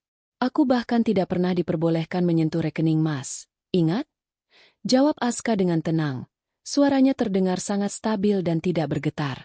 Faris terdiam sejenak, mengingat bahwa memang selama ini ia selalu memegang kendali penuh atas semua akses perbankan dan tidak pernah memberikan izin kepada Aska untuk ikut campur. Namun, keganjilan ini tetap saja membuatnya curiga. Jangan berbohong, Aska. Kamu pasti tahu sesuatu. Kartu-kartu kami semua diblokir pada saat yang hampir bersamaan. Siapa lagi yang punya akses selain kamu yang selalu ada di rumah? Seru Sarah dengan nada menuduh yang sangat tajam. Ibu Ratna pun ikut memanasi suasana. Benar itu. Pasti kamu sengaja melakukan sesuatu untuk menyusahkan kami karena kamu marah gara-gara kejadian beberapa hari lalu. Kan? Dasar menantu tidak tahu diri. Kamu sengaja ingin kami menderita. Aska menatap mertuanya dengan sorot mata yang penuh dengan kebencian tersembunyi. Bu, jika memang saya yang melakukan hal itu, bukankah seharusnya Ibu dan Mas Faris yang lebih tahu di mana celahnya? Saya hanyalah istri yang tugasnya hanya di dapur, mencuci piring, dan melayani keluarga ini, bukan begitu? Bukankah itu yang Ibu katakan sendiri beberapa hari lalu? Jawab Aska dengan senyuman miring yang sangat sinis. Faris merasa sangat gera mendengar jawaban Aska yang terdengar sangat tenang namun menohok hatinya. Ia ingin sekali berteriak dan memaki istrinya lebih keras. Namun entah mengapa ia merasa ada sesuatu dalam diri Aska yang membuatnya merasa tidak aman. Faris memutuskan untuk segera pergi ke kantor bank secara langsung keesokan harinya untuk menyelesaikan masalah ini, karena ia yakin ini hanyalah kesalahan sistem yang bisa diperbaiki dengan mudah. Ia tidak menyadari bahwa Aska sudah selangkah lebih maju darinya. Telah menyiapkan skenario yang akan membuat hidup mereka jauh lebih sulit daripada sekadar kartu kredit yang diblokir. Aska pun meninggalkan mereka di ruang tamu, berjalan kembali ke kamarnya dengan langkah yang sangat anggun, meninggalkan Faris dan keluarganya dalam kepanikan yang semakin menjadi-jadi. Malam itu, suasana di rumah terasa sangat mencekam. Faris tidak bisa tidur nyenyak. Ia terus memikirkan bagaimana caranya mendapatkan uang tunai untuk menutupi kebutuhan mendesak mereka. Ibu Ratna terus mengeluh tentang betapa sulitnya hidup tanpa fasilitas mewah yang biasa ia nikmati. Sementara Sarah terus berteriak-teriak tidak jelas di kamarnya karena marah tidak bisa membeli baju-baju impiannya.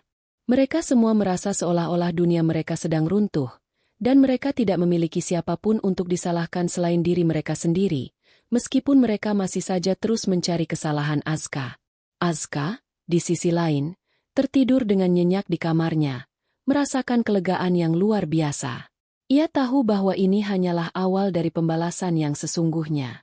Ia telah mengumpulkan seluruh kekuatannya, menyusun rencana dengan sangat teliti, dan siap untuk menghadapi setiap rintangan yang akan menghadang. Besok akan menjadi hari yang sangat menentukan bagi nasib keluarga yang tamak ini, dan Aska sudah tidak sabar untuk melihat bagaimana mereka akan jatuh ke dalam lubang yang mereka gali sendiri. Kebenaran perlahan mulai tersingkap, dan setiap tindakan yang mereka lakukan untuk memperbaiki keadaan hanya akan membuat segalanya menjadi lebih buruk bagi mereka. Aska tetap tenang, menanti saat yang tepat untuk memberikan pukulan terakhir yang akan mengakhiri penderitaan batinnya selama bertahun-tahun.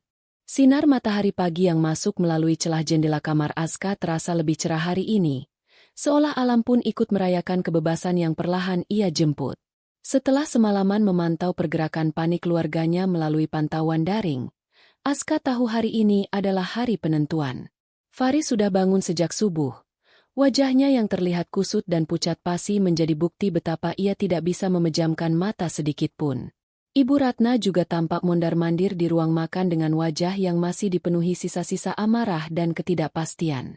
Sementara itu, Sarah terlihat terdiam di pojok ruangan, menatap ponselnya dengan tatapan kosong, seolah berharap keajaiban akan muncul dan saldo kartu kreditnya kembali terisi dengan sendirinya. Aska merapikan pakaiannya, memastikan penampilannya terlihat rapi namun tetap menunjukkan sisi tegas yang selama ini selalu ia sembunyikan di balik topeng istri penurut. Ia mengambil tas lempangnya, lalu dengan langkah pasti, ia turun menuju ruang tamu di mana Faris sudah siap bergegas pergi ke bank. Faris melirik ke arah Aska yang baru saja turun tangga. Ia tidak menegur, namun tatapannya menyiratkan rasa benci yang tertahan. Ia hanya peduli pada satu hal, mendapatkan kembali kendali atas keuangannya.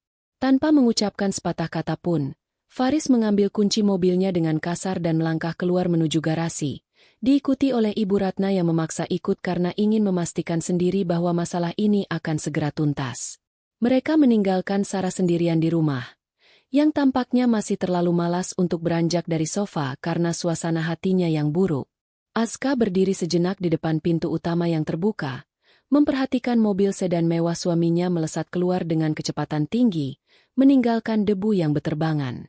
Ia tahu, perjalanan menuju bank tersebut hanya akan menjadi awal dari serangkaian penghinaan dan kebenaran pahit yang harus mereka telan hari ini. Aska tidak mengikuti mereka. Sebaliknya, ia melangkah ke arah lain, menuju sebuah tempat yang sudah ia rencanakan sebelumnya. Sementara itu, di kantor cabang utama bank, Faris dan Ibu Ratna langsung menuju meja layanan nasabah prioritas dengan wajah yang angkuh. Mereka mengklaim bahwa kartu mereka diblokir secara sepihak dan menuntut penjelasan dari pihak bank. Petugas bank yang melayani mereka tampak tenang namun tegas. Setelah melakukan verifikasi data yang cukup lama, petugas tersebut meminta Faris untuk melihat layar monitor yang berada di depannya. "Maaf, Pak Faris. Berdasarkan data sistem kami, permintaan pemblokiran ini diajukan secara resmi oleh pemilik rekening utama dan penjamin tunggal dari fasilitas kartu kredit ini atas dasar perubahan otorisasi hak akses," jelas petugas tersebut dengan nada formal. Faris merasa jantungnya berhenti berdetak sesaat. Ia merasa ada yang tidak beres dengan pernyataan tersebut. "Pemilik rekening utama? Itu saya. Saya tidak pernah mengajukan permintaan apapun," bentak Faris dengan nada meninggi, menarik perhatian beberapa nasabah lainnya. Petugas bank menghela napas panjang sebelum memberikan jawaban yang mematikan. "Berdasarkan catatan identitas digital dan verifikasi biometrik yang tercatat pada sistem kami, pemilik akses tunggal yang memiliki kewenangan penuh atas rekening gabungan ini adalah Ibu Aska. Beliau telah melakukan proses pembaruan data dan penguncian akses secara legal 2 hari yang lalu, Pak," ucap petugas itu dengan tenang. Ibu Ratna yang berdiri di samping Faris hampir saja tersungkur karena rasa terkejut yang luar biasa. "Aska, menantu tidak tahu diri itu. Bagaimana mungkin dia bisa melakukan itu? Itu uang anak saya," teriak Ibu Ratna tanpa mempedulikan suasana kantor bank yang tenang. Petugas bank hanya bisa menatap mereka dengan sorot mata yang penuh keheranan, merasa berhadapan dengan orang-orang yang tidak memahami bagaimana hukum perbankan bekerja. Faris terdiam kaku. Seluruh dunia seakan runtuh di depannya saat ia menyadari bahwa selama ini, istrinya yang selalu ia pandang sebelah mata adalah orang yang memegang kunci dari seluruh kemewahan yang ia nikmati. Faris merasa kakinya lemas dan hampir tidak bisa berdiri tegak. Ia mencoba mencari cara untuk membantah. Namun bukti digital yang ada di hadapannya sangat jelas dan tidak bisa diganggu-gugat. Ia merasa sangat terhina, bukan karena ia kehilangan akses ke uang tersebut, melainkan karena ia baru menyadari betapa bodohnya ia selama ini karena telah meremehkan Aska. Ibu Ratna terus memaki-maki dan menuduh pihak bank telah disuap oleh Aska. Namun tindakannya hanya membuatnya diusir oleh petugas keamanan dari area layanan nasabah. Mereka berdua terpaksa keluar dari kantor bank dengan menanggung rasa malu yang teramat besar, di tengah tatapan sinis dan bisik-bisik dari para nasabah lain yang mengenali mereka sebagai keluarga manajer sukses yang ternyata memiliki masalah finansial yang memalukan. Faris duduk di kursi kemudi mobilnya dengan napas terengah-engah.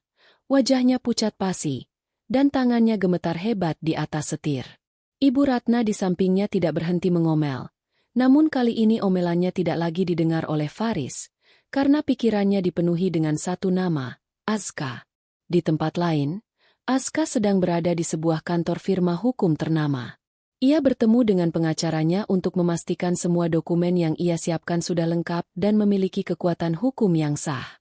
Aska telah memutuskan untuk tidak lagi terjebak dalam sandiwara rumah tangga yang menyiksa ini. Ia telah menyiapkan surat cerai yang ditujukan kepada Faris, disertai dengan lampiran bukti-bukti pengeluaran yang selama ini ditutupi oleh uang pribadinya. Ia ingin Faris dan keluarganya merasakan konsekuensi nyata dari perbuatan mereka selama ini. Aska tidak ingin lagi menuntut uangnya kembali, karena ia tahu bahwa uang tersebut hanyalah benda mati yang bisa dicari. Ia justru menginginkan kebebasan yang mutlak dan kepastian bahwa ia tidak akan lagi dipaksa untuk melayani orang-orang yang tidak memiliki hati nurani. Pengacaranya memberikan apresiasi atas persiapan matang yang dilakukan Aska, dan menyarankan agar ia segera meninggalkan rumah tersebut sebelum Faris kembali dan melakukan tindakan yang tidak terduga. Aska kembali ke rumah menjelang sore hari. Suasana rumah saat ia tiba tampak sangat sunyi, seolah-olah seluruh penghuninya sedang bersembunyi atau mungkin memang tidak memiliki energi lagi untuk marah. Ia berjalan menuju kamarnya, mengemas beberapa barang pribadinya ke dalam sebuah koper kecil. Ia tidak mengambil perhiasan atau barang-barang mewah yang dibelikan Faris, karena ia menganggap barang-barang itu adalah bagian dari masa lalunya yang kelam dan tidak layak untuk dibawa ke masa depannya yang baru. Aska hanya membawa barang-barang yang memang miliknya pribadi, termasuk tablet dan beberapa dokumen penting yang menjadi bukti perjuangannya selama ini. Saat ia sedang menutup kopernya, pintu kamarnya tiba-tiba terbuka dengan keras. Faris berdiri di sana. Napasnya tersengal-sengal dan matanya tampak merah karena menahan amarah yang meledak-ledak. Ibu Ratna dan Sarah berada di belakangnya, menatap Aska dengan tatapan yang penuh benci. Aska, jelaskan semuanya sekarang juga. Apa yang sebenarnya kamu lakukan di bank tadi? Kenapa mereka bilang kamulah yang memegang kendali atas semua uang itu? Teriak Faris sambil melangkah mendekat, namun terhenti saat melihat koper yang berada di samping Aska. Ibu Ratna tidak bisa menahan diri dan langsung menyerang Aska dengan kata-kata kasarnya. Jadi ini rencanamu. Kamu mau melarikan diri setelah mencuri uang anakku. Kamu wanita penipu. Aska, aku tidak akan membiarkanmu pergi sebelum kamu mengembalikan semua uang itu. Seru Ibu Ratna sambil mencoba meraih tangan Aska, namun Aska dengan cepat menghindar. Sarah pun tidak mau kalah. Ia menatap Aska dengan sinis sambil mengeluarkan ponselnya, berniat merekam kejadian ini untuk disebarkan di media sosial. Namun Aska dengan tenang merebut ponsel itu dan meletakkannya di atas meja. Aska menatap mereka satu persatu dengan ketenangan yang mengerikan. Ia tidak terlihat takut sedikit pun. Justru ia tampak lebih dominan daripada mereka semua. Uang itu bukan milik kalian. Uang itu adalah hasil jerih payah saya selama ini, yang selama ini saya gunakan untuk membiayai gaya hidup kalian yang sangat tidak tahu diri. Kalian merasa memiliki segalanya, namun sebenarnya kalian tidak memiliki apapun selain kesombongan yang kosong. Ucap Aska dengan suara yang tegas dan penuh penekanan. Faris merasa terpukul mendengar ucapan itu. Ia mencoba mendekat lagi, kali ini dengan nada yang sedikit merendah, namun Aska memotongnya dengan cepat. Jangan mendekat, Mas Faris. Kita sudah tidak memiliki urusan apapun lagi. Surat perceraian sudah saya siapkan dan akan dikirimkan oleh pengacara saya besok pagi. Saya sudah tidak tahan lagi hidup dengan orang-orang yang tidak memiliki rasa hormat sedikit pun. Ucap Aska sambil meraih koper kecilnya. Ibu Ratna dan Sarah mencoba menghalangi jalan Aska. Namun Aska melangkah dengan percaya diri dan tegas. Ia melewati mereka tanpa menoleh sedikit pun. Seolah-olah mereka adalah orang asing yang tidak berarti baginya. Faris hanya bisa berdiri mematung, menatap istrinya yang perlahan menghilang dari pandangannya. Ia menyadari bahwa ia telah kehilangan satu-satunya orang yang selama ini menjadi penopang hidupnya.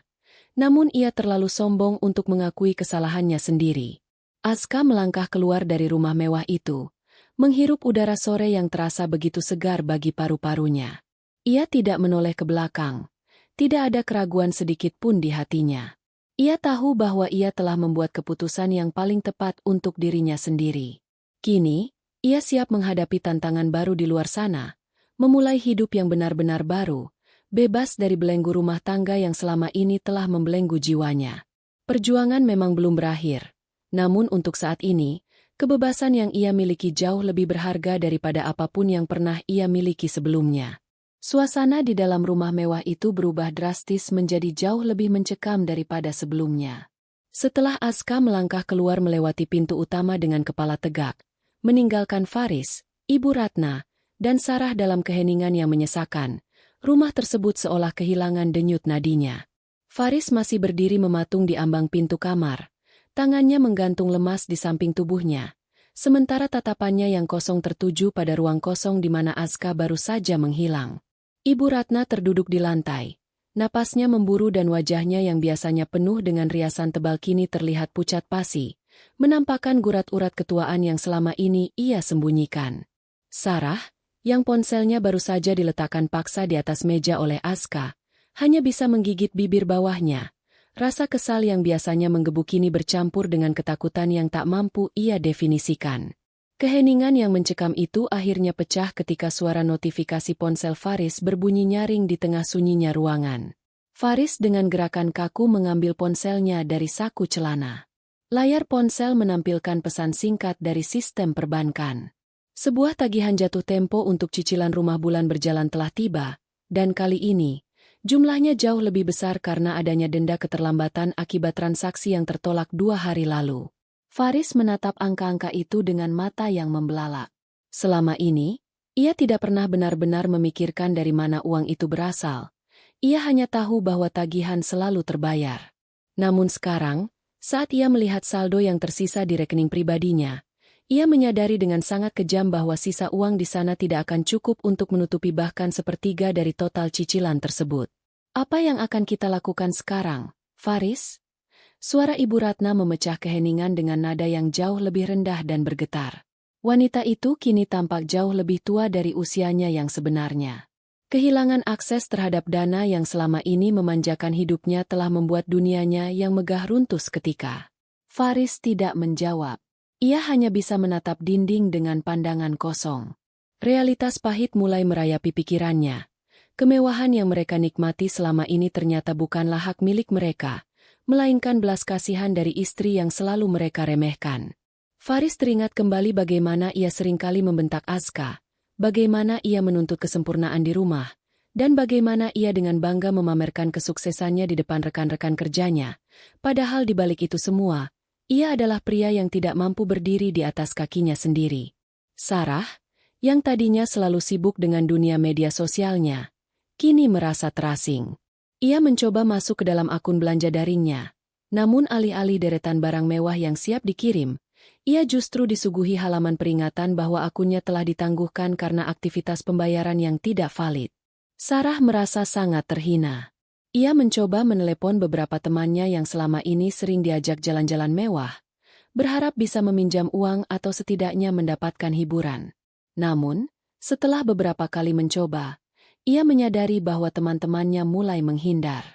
Mungkin mereka sudah mendengar desas-desus atau mungkin saja keberuntungan mereka memang sudah habis. Sarah merasa dunia ini begitu kejam. Tidak menyadari bahwa selama ini ia pun bersikap kejam kepada Aska yang selalu melayaninya dengan sabar. Di sisi lain, Faris mencoba menghubungi atasan di kantornya untuk meminta pinjaman dana darurat. Namun, jawabannya sangat mengecewakan. Perusahaan sedang melakukan efisiensi besar-besaran dan posisi Faris sebagai manajer sedang dalam evaluasi, karena belakangan ini kinerjanya dianggap menurun. Mendengar itu, Faris merasa dunianya seolah akan kiamat. Ia bukan hanya kehilangan istrinya yang selama ini menjadi tulang punggung keuangan, tetapi ia juga terancam kehilangan pekerjaannya. Ketakutan itu membuatnya merasa sangat kecil dan tidak berdaya. Ia mulai menyalahkan ibunya, menyalahkan Sarah, dan akhirnya menyalahkan dirinya sendiri.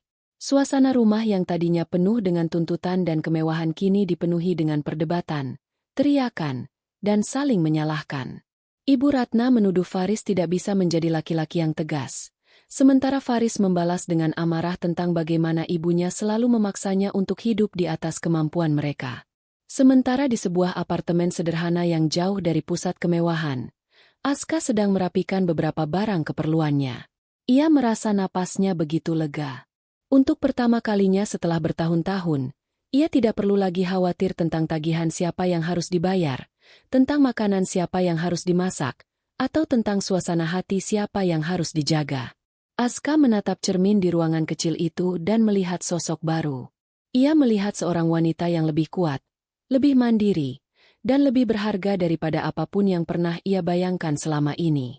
Ia tahu jalan ke depan tidak akan mudah. Ia harus bekerja dari nol lagi untuk membangun kembali karir dan kemandirian finansialnya yang sempat terabaikan. Namun ia tidak gentar. Ia memiliki keterampilan, ia memiliki pengalaman, dan yang terpenting, ia memiliki harga diri yang kini utuh kembali.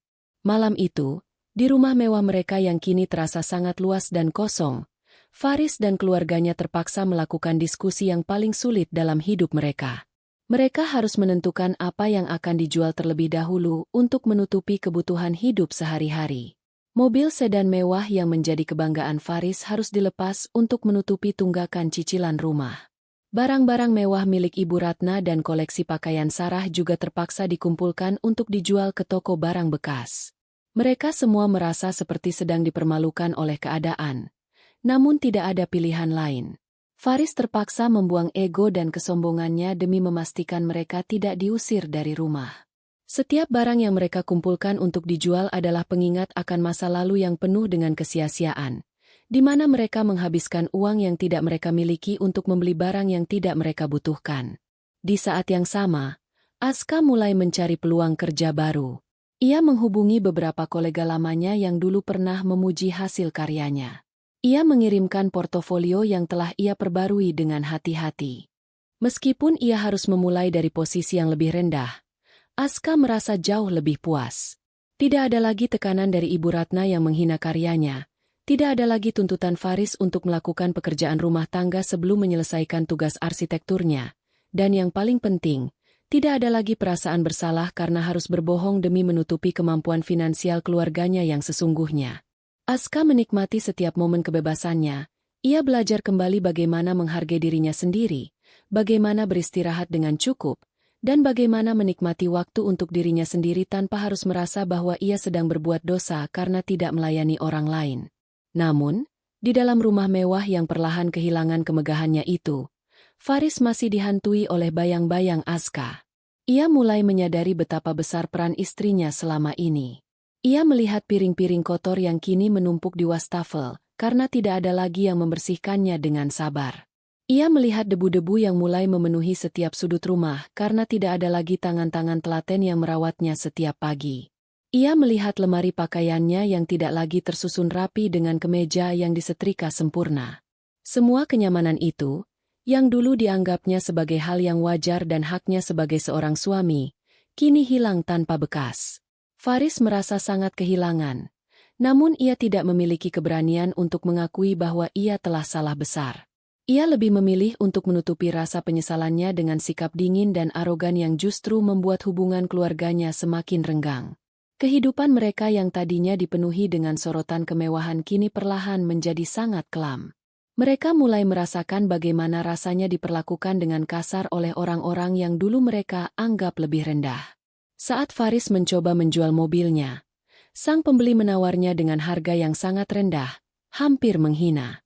Saat Ibu Ratna mencoba menjual perhiasannya, ia baru tahu bahwa sebagian besar dari perhiasan tersebut adalah imitasi atau memiliki harga jual kembali yang jauh dari ekspektasi. Sarah, yang dulu sangat populer di media sosial, kini kehilangan pengikutnya karena ia tidak lagi bisa memamerkan gaya hidup mewah. Mereka semua merasa seolah-olah sedang menjalani hukuman atas perilaku mereka sendiri di masa lalu, sebuah hukuman yang harus mereka jalani sendirian, tanpa bantuan, tanpa kasih sayang, dan tanpa ada lagi tempat untuk berlindung dari kenyataan pahit dunia nyata. Perlahan-lahan, komunikasi di antara mereka pun mulai memburuk. Ibu Ratna yang selalu menuntut mulai menyadari bahwa ia tidak lagi memiliki kekuasaan apapun. Faris yang semakin tertekan dengan pekerjaannya mulai jarang pulang, memilih untuk menghindari rumah yang kini hanya menjadi saksi atas keruntuhannya. Sarah yang merasa sangat bosan dan marah dengan keadaan ini mulai sering keluar rumah, mencari pelarian di tempat-tempat yang tidak seharusnya. Mereka yang dulu merasa sebagai keluarga yang paling bahagia dan sukses, kini terpecah belah oleh kemiskinan dan ketamakan mereka sendiri. Tak ada lagi tawa di meja makan, tak ada lagi rencana liburan mewah, yang tersisa hanyalah kecemasan akan masa depan yang tidak pasti dan rasa penyesalan yang tidak pernah berani mereka ungkapkan satu sama lain. Azka, di tempatnya yang baru, benar-benar telah memutus rantai penderitaan tersebut. Sementara mereka masih terjerat dalam benang kusut kesalahan mereka sendiri, menunggu waktu di mana kehancuran akan benar-benar menelan mereka seluruhnya. Kehampaan kini merayap di setiap sudut rumah mewah yang dulu sering dipenuhi tawa palsu dan gaya hidup hedonis. Faris kembali pulang ke rumah saat hari sudah larut, namun bukan kehangatan yang menyambutnya, melainkan kegelapan yang pekat. Ia mendapati Ibu Ratna sedang duduk termenung di ruang tengah dengan lampu yang sengaja dipadamkan. Seolah wanita itu sedang mencoba bersembunyi dari kenyataan yang semakin mencekik. Tidak ada lagi wewangian aromaterapi mahal yang biasanya menyeruak dari setiap sisi ruangan. Yang tersisa hanyalah aroma debu dan kesedihan yang mengendap. Faris melemparkan tas kerjanya ke atas lantai dengan kasar. Suaranya terdengar sangat keras di tengah sunyinya rumah. Ibu Ratna tidak menoleh. Ia hanya terus menatap ke arah luar jendela yang memperlihatkan pekarangan yang kini tampak tidak terawat. Rumput liar mulai tumbuh tinggi di sana-sini karena mereka tidak lagi mampu membayar tukang kebun. Mobil itu sudah laku terjual hari ini. Suara Faris memecah kesunyian dengan nada yang terdengar seperti derit logam. Ia berdiri di depan ibunya. Wajahnya yang kuyu menunjukkan tanda-tanda kelelahan yang luar biasa. Uangnya hanya cukup untuk menutupi tunggakan cicilan rumah bulan lalu dan sedikit denda keterlambatan. Kita masih memiliki sisa tagihan untuk 3 bulan ke depan yang belum terbayar. Jika dalam waktu 1 bulan kita tidak bisa melunasinya, pihak bank akan melakukan penyitaan total. Ibu Ratna perlahan menoleh. Matanya yang cekung tampak berkaca-kaca, namun bukan karena penyesalan, melainkan karena rasa kehilangan yang amat sangat atas gaya hidupnya yang dulu. Bagaimana bisa kita hidup seperti ini, Faris? Kita bukan keluarga rendahan yang tinggal di rumah petak. Kamu harus melakukan sesuatu, carilah pinjaman lagi, atau mintalah kenaikan gaji pada bosmu. Serunya dengan nada yang masih penuh tuntutan, meskipun kekuatannya sudah jauh berkurang. Faris tertawa miris, sebuah tawa yang terdengar sangat menyakitkan. Pinjaman? Ke siapa, Bu? Semua orang sudah tahu kondisi kita. Teman-teman kantor menjauhi saya karena mereka tahu saya sedang diambang pemecatan. Dan kenaikan gaji? Bos saya bahkan sudah memberikan peringatan terakhir. Kinerja saya hancur karena saya tidak bisa fokus. Pikiran saya selalu melayang ke arah Azka, ke arah segala kemudahan yang dulu ia berikan tanpa saya sadari. Faris terduduk di samping ibunya, menyandarkan kepalanya pada telapak tangan. Ia merasa seperti seorang pecundang yang tidak memiliki tempat untuk bersembunyi. Keangkuhan yang selama ini ia pelihara seperti dinding pelindung, kini runtuh dan menyisakan dirinya yang sebenarnya. Seorang pria yang tidak mampu mengelola hidupnya sendiri tanpa bantuan orang lain. Sementara itu, Sarah masuk ke dalam rumah dengan langkah gontai. Ia baru saja kembali dari tempat di mana ia mencoba menjual koleksi tas bermereknya. Namun, alih-alih mendapatkan harga yang pantas, ia justru pulang dengan tangan hampa. Toko barang bermerek yang ia datangi menolak koleksinya karena ternyata beberapa di antaranya adalah tiruan tingkat tinggi yang bahkan ia sendiri tidak menyadarinya. Selama ini, Aska lah yang menangani segala urusan belanja dan perawatan barang-barang tersebut. Sarah merasa dunia ini sedang mempermainkannya. Ia melempar tas-tas itu ke lantai dengan perasaan kesal. Aku sudah mencoba segalanya. Tapi semua orang seperti bersekongkol untuk menjatuhkan kita.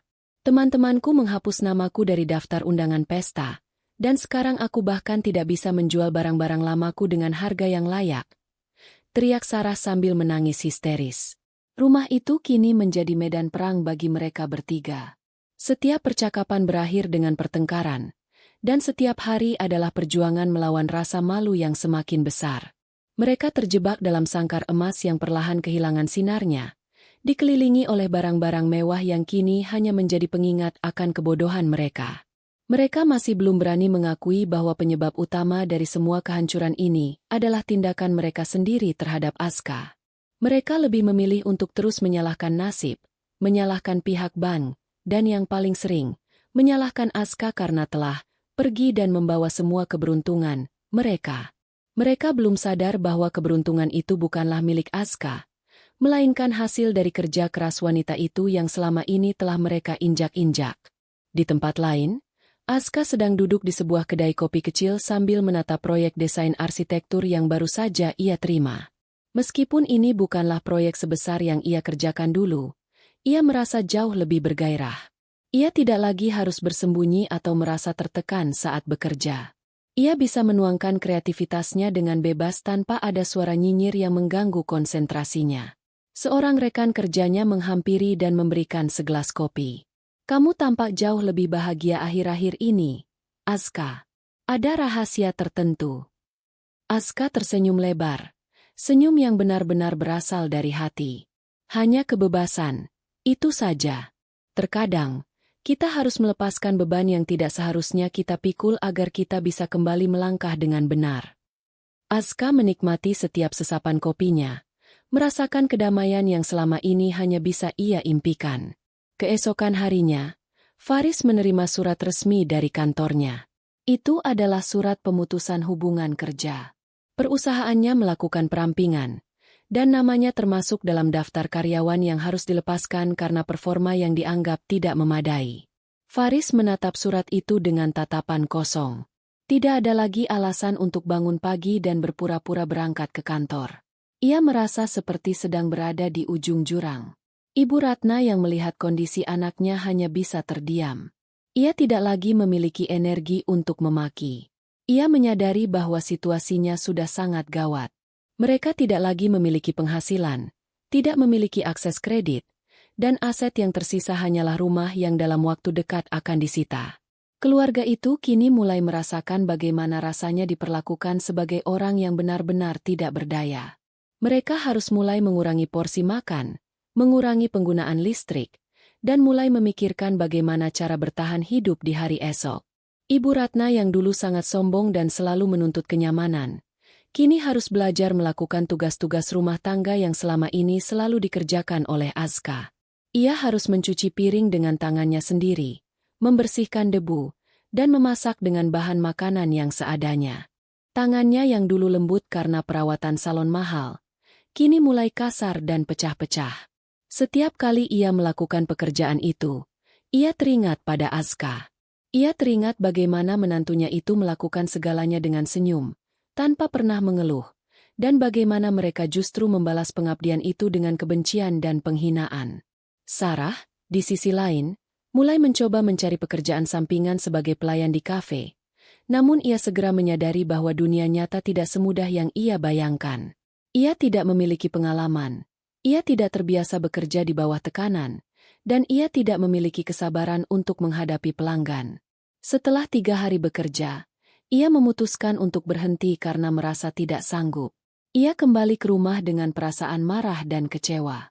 Ia menyadari bahwa ia telah menjadi orang yang sangat tergantung pada kenyamanan dan tidak memiliki kemampuan untuk beradaptasi. Ia merasa hancur secara mental dan fisik, namun ia masih belum mampu merendahkan hatinya untuk mengakui bahwa ia harus mengubah sikapnya. Di dalam rumah itu, ketegangan semakin memuncak saat mereka mulai membicarakan rencana untuk meninggalkan rumah. Mereka tahu bahwa rumah ini tidak akan bisa mereka pertahankan lagi. Faris menyarankan untuk mencari rumah kontrakan kecil. Namun Sarah dan Ibu Ratna menolak mentah-mentah. Mereka merasa bahwa pindah ke rumah kontrakan adalah akhir dari status sosial mereka. Faris merasa sangat frustrasi. Ia merasa terjepit di antara tuntutan keluarganya dan kenyataan pahit yang tidak bisa ia hindari. Mereka semua hidup dalam bayang-bayang masa lalu yang indah, tidak mampu menerima bahwa masa depan mereka kini sangat kelam. Mereka menunggu keajaiban, namun tidak ada tanda-tanda keajaiban itu akan datang. Sementara itu, Aska terus berjuang dengan pekerjaannya. Ia berhasil menyelesaikan proyek pertamanya tepat waktu dan mendapatkan apresiasi dari klien. Meskipun gajinya belum seberapa dibandingkan dengan hasil kerja kerasnya dulu, ia merasa bangga karena uang yang ia dapatkan adalah hasil dari jerih payahnya sendiri, yang akan ia gunakan untuk membangun hidupnya dengan cara yang benar. Ia tidak lagi peduli dengan apa yang terjadi pada keluarga Faris. Ia telah menutup pintu masa lalunya dengan rapat. Ia hanya ingin fokus pada pekerjaannya dan membangun masa depan yang lebih baik. Ia tahu bahwa hidup adalah tentang pilihan, dan ia telah memilih jalan yang benar untuk dirinya sendiri. Rumah mewah itu kini seolah-olah sedang menghitung hari. Debu-debu semakin tebal, perabotan yang tertinggal tampak berdebu, dan suasana rumah terasa semakin mati. Mereka bertiga, Faris, Ibu Ratna, dan Sarah, hidup dalam diam yang menyakitkan. Tidak ada lagi pembicaraan tentang rencana masa depan. Tidak ada lagi perdebatan tentang barang mewah yang akan dibeli. Yang ada hanyalah rasa sesal yang terpendam dan ketakutan akan hari esok. Mereka seperti orang yang sedang menunggu vonis hukuman yang sudah pasti. Mereka adalah korban dari keserakahan mereka sendiri. Dan kini, mereka harus menanggung beban itu sendirian. Aska telah pergi jauh, membawa serta kebebasan yang kini menjadi milik pribadinya. Sementara mereka tertinggal dalam puing-puing kehidupan yang mereka hancurkan sendiri. Mereka adalah potret dari kejatuhan yang tragis. Sebuah kisah tentang bagaimana kesombongan bisa membutakan seseorang hingga akhirnya menghancurkan hidupnya sendiri. Kehancuran ini bukanlah akhir dari segalanya bagi Aska. Namun ini adalah awal dari pelajaran yang paling pahit dan berharga bagi mereka yang tertinggal.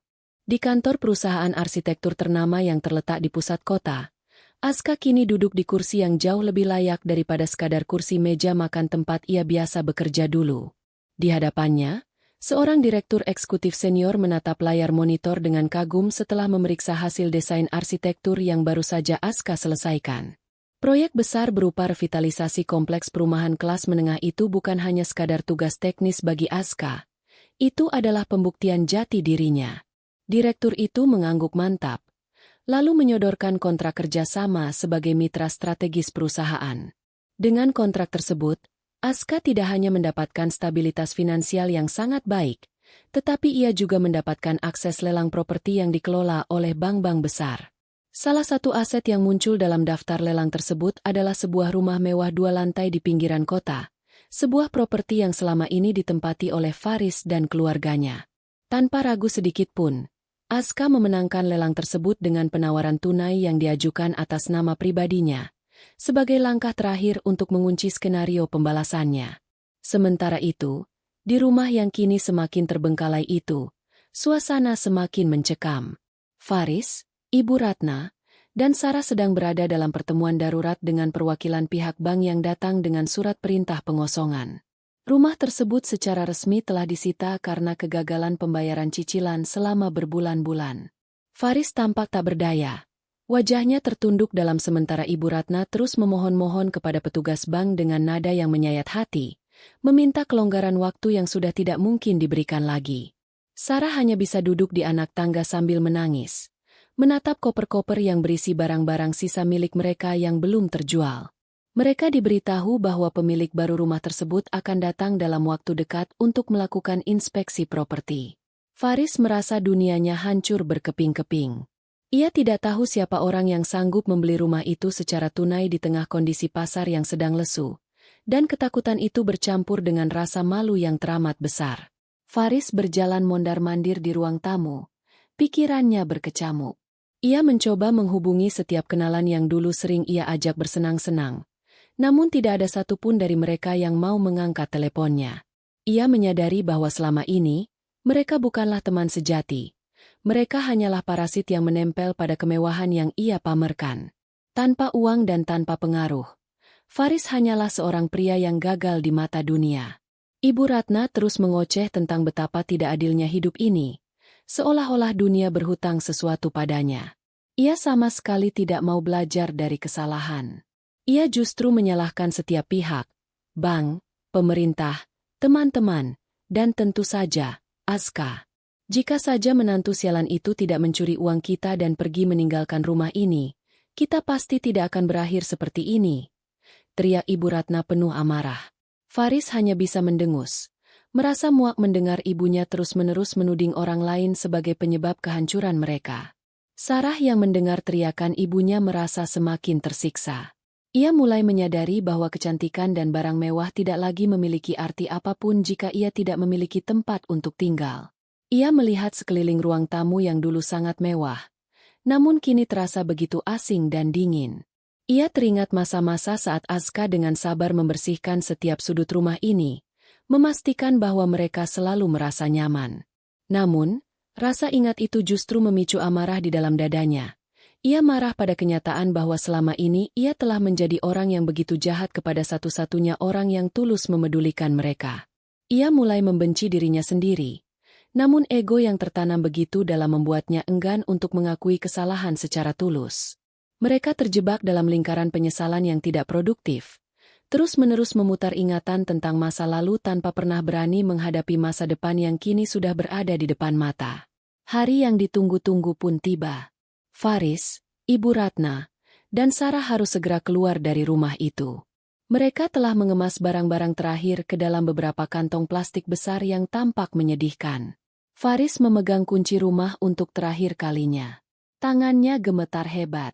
Ia merasa seolah bagian dari jiwanya ikut terkubur di dalam rumah ini, sebuah rumah yang dibangun dengan pengorbanan wanita yang kini telah ia sia-siakan. Tiba-tiba, sebuah mobil mewah berwarna hitam legam berhenti dengan tenang tepat di depan gerbang. Seorang sopir turun dan membuka pintu belakang. Aska keluar dari mobil itu, mengenakan setelan bisnis yang tampak sangat elegan dan berkelas. Penampilannya benar-benar jauh berbeda dari sosok istri yang dulu selalu tampak kelelahan dan lusuh. Aska berjalan mendekati gerbang dengan langkah yang mantap dan tatapan mata yang sangat tenang, seolah ia adalah seorang penguasa yang sedang melakukan peninjauan. Faris tertegun di depan pintu rumah. Ia mengucek matanya seolah tidak percaya dengan apa yang ia lihat. Ibu Ratna dan Sarah pun terpaku di tempat mereka berdiri. Mereka tidak bisa berkata-kata melihat kehadiran Aska di sana, berpakaian sangat mewah, dan tampak jauh lebih sukses daripada saat ia masih bersama mereka. Aska berhenti di depan mereka. Ia tidak mengeluarkan senyuman sedikit pun, namun tatapannya tampak begitu tajam dan berwibawa. Aska mengeluarkan sebuah dokumen dari tas kerjanya dan menyerahkannya kepada Faris. Ini adalah dokumen kepemilikan atas properti ini yang kini atas nama saya, ucap Aska dengan nada suara yang datar namun sangat jelas. Faris menerima dokumen itu dengan tangan yang gemetar. Ia membaca nama Aska tertera sebagai pemilik baru. Dunia Faris seolah benar-benar runtuh ke titik nol yang paling dalam. Ibu Ratna yang tadinya hendak melontarkan makian justru terdiam melihat perubahan drastis pada menantunya. Ia merasa seolah sedang berhadapan dengan orang lain. Sosok wanita tangguh yang selama ini terkubur di bawah penindasannya. Sarah merasa sangat malu. Ia menundukkan kepalanya dalam-dalam, menyadari betapa konyolnya dirinya selama ini karena telah menghina Aska yang ternyata jauh lebih cerdas dan berdaya dari dirinya. Aska menatap mereka dengan tatapan yang sulit diartikan. Ada rasa kasihan, namun lebih dominan rasa puas karena telah mencapai titik ini. Saya datang bukan untuk mengusir kalian secara kasar, karena pihak bank sudah melakukan tugasnya. Saya datang untuk memastikan bahwa setiap barang yang ada di dalam rumah ini tidak ada yang saya bawa, kecuali milik saya pribadi yang sudah saya ambil sebelumnya. Rumah ini sepenuhnya milik saya sekarang, ujar Aska dengan tenang. Faris akhirnya memberanikan diri untuk bersuara. Suaranya terdengar sangat parau. Aska, bagaimana ini mungkin? Kamu memenangkan lelangnya. Faris tampak sangat hancur. Ia tidak memikirkan bagaimana cara ia akan bertahan hidup, Pikirannya hanya terfokus pada kenyataan bahwa istrinya yang dulu ia remehkan kini telah melampaui derajatnya jauh di atasnya. Aska menjawab dengan senyuman miring yang sangat tajam. Usaha keras tidak pernah mengkhianati hasil, Mas Faris. Sesuatu yang dulu kalian anggap tidak penting dan tidak berguna, ternyata justru menjadi kunci untuk membuka pintu keberhasilan yang lebih besar. Saya bukan lagi istri yang menumpang hidup, saya adalah pemilik sah atas rumah ini. Kata-kata itu menghantam Faris tepat di ulu hati, membungkam setiap kata yang ingin ia lontarkan. Ibu Ratna mencoba untuk memohon, kali ini dengan nada yang jauh lebih halus. Aska, nak tolong, jangan lakukan ini kepada kami. Kami tidak punya tempat tinggal lagi. Kamu kan dulu sayang sekali sama kami, bisa tidak kita bicara baik-baik? Aska menatap ibu mertuanya dengan sorot mata dingin yang tidak memiliki ruang untuk empati. Ibu masih ingat apa yang ibu lakukan pada laptop saya? Ibu masih ingat kata-kata ibu tentang pekerjaan saya yang tidak penting? Saya tidak pernah lupa. Dan hari ini, saya hanya ingin kalian tahu bahwa setiap perbuatan yang dilakukan di masa lalu akan selalu ada konsekuensinya di masa depan. Aska memutar badannya dan memberi instruksi kepada sopirnya untuk segera masuk ke dalam rumah. Faris dan keluarganya terpaksa melangkah keluar dari pekarangan rumah tersebut di bawah tatapan Aska yang berdiri tegak seperti seorang pemenang. Mereka tidak memiliki apa-apa lagi. Faris memandang rumah tersebut untuk terakhir kalinya, merasakan penyesalan yang begitu dalam. Namun ia sadar bahwa tidak ada gunanya lagi menyesal sekarang. Mereka melangkah ke pinggir jalan raya, tidak tahu harus pergi kemana. Di tengah cuaca yang mulai gerimis, mereka tampak sangat menyedihkan. Aska masuk ke dalam rumah, menutup pintu rapat-rapat, dan membiarkan mereka di luar sana dengan kesombongan yang kini telah hancur lebur. Babak ini telah selesai, dan di dalam rumah yang kini menjadi miliknya sepenuhnya, Aska duduk di ruang tamu, merasakan kedamaian yang sesungguhnya. Ia tidak lagi hidup dalam bayang-bayang orang lain. Ia telah merebut kembali hidupnya, dan dari sini, ia akan melangkah lebih jauh menuju masa depan yang jauh lebih cerah dan berharga. Gerimis yang mulai turun membasahi aspal jalanan di depan rumah mewah itu perlahan berubah menjadi hujan yang cukup deras.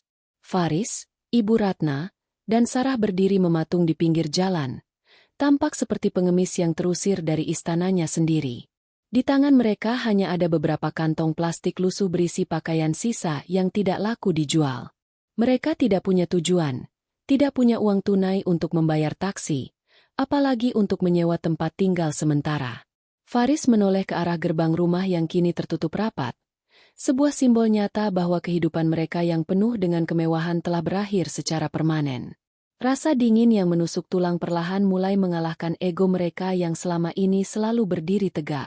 Ibu Ratna mulai menggigil hebat, daster sutra tipis yang dikenakannya sama sekali tidak mampu melindunginya dari hawa dingin, dan untuk pertama kalinya, ia tidak lagi memiliki Aska yang akan berlari mengambilkan jaket atau menyiapkan teh hangat. Apa yang harus kita lakukan sekarang, Faris? Teriak Sarah di tengah suara hujan. Suaranya terdengar melengking tinggi penuh keputusasaan. Ia menatap Faris dengan mata yang memerah karena marah sekaligus takut. Kita tidak bisa berdiri di sini terus. Aku tidak mau kedinginan sampai mati di pinggir jalan. Faris tidak menjawab. Pikirannya benar-benar buntu. Selama bertahun-tahun ia terbiasa hidup dengan segala kemudahan, sehingga kemampuan untuk berpikir jernih dalam kondisi darurat telah benar-benar hilang dari dirinya. Ia menatap ke sekeliling, mencari bantuan di antara rumah-rumah tetangga yang megah, namun tidak ada satupun yang tampak peduli dengan nasib mereka. Tetangga-tetangga yang dulu sering mereka undang ke pesta kebun, kini menutup gerbang rapat-rapat seolah takut akan tertular kemiskinan yang menimpa keluarga mereka. Di dalam rumah, Aska berdiri di balik gorden jendela ruang tamu, memperhatikan mereka dengan tatapan yang sulit diartikan. Ia tidak merasakan benci yang meluap-luap, namun ia juga tidak merasa perlu untuk memberikan belas kasihan. Baginya, pembalasan ini bukanlah tentang menyakiti fisik mereka, melainkan tentang membiarkan mereka menghadapi konsekuensi dari pilihan hidup yang mereka ambil sendiri. Aska memutar tubuhnya, berjalan menuju dapur yang kini terasa begitu luas dan bersih. Ia membuka lemari dapur yang baru saja ia isi dengan bahan makanan berkualitas tinggi, lalu mulai menyiapkan minuman hangat untuk dirinya sendiri. Keheningan di dalam rumah itu terasa sangat menenangkan. Tidak ada lagi teriakan Ibu Ratna, tidak ada lagi tuntutan manja Sarah, dan tidak ada lagi arogansi Faris yang selalu membuat napasnya sesak. Ia telah berhasil menciptakan ruang untuk dirinya sendiri. Ruang di mana ia bisa bernapas dengan bebas dan menentukan nasibnya tanpa harus selalu mengalah.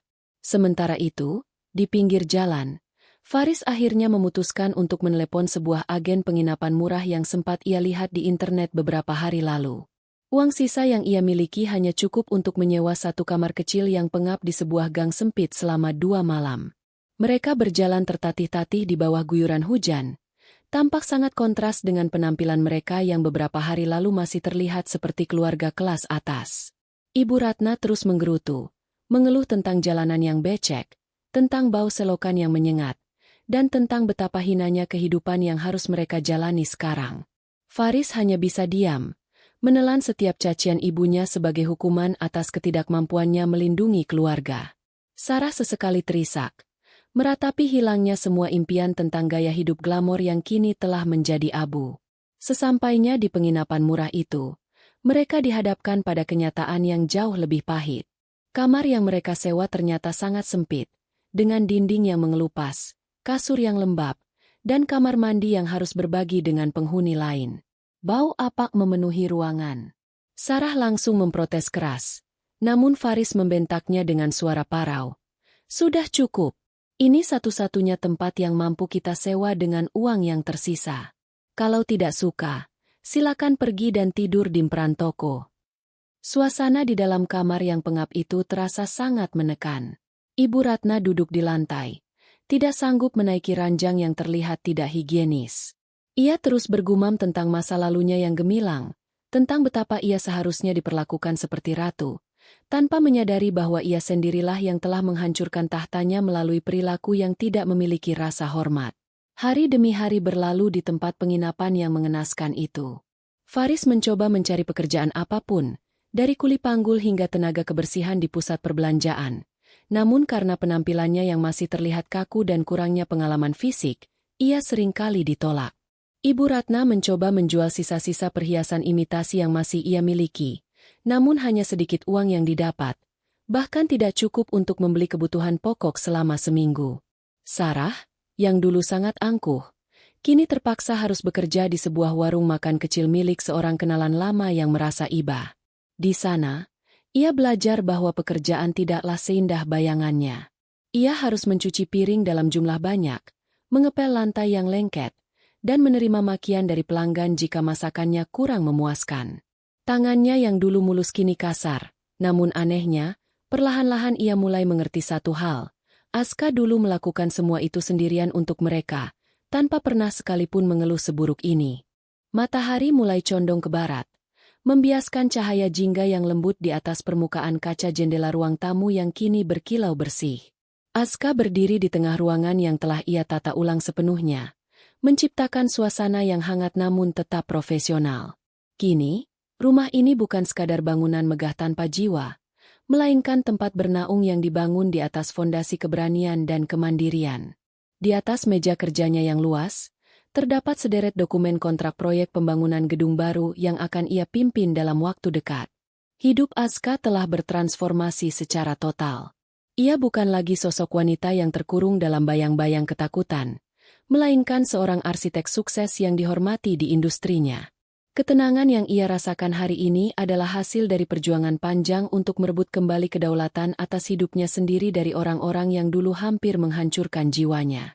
Di sisi lain kota, di sebuah rumah kontrakan kecil yang terletak di gang yang padat dan pengap, Faris sedang duduk di depan sebuah meja kayu yang sudah lapuk, mencoba memperbaiki peralatan elektronik bekas milik tetangganya demi mendapatkan uang makan untuk besok hari.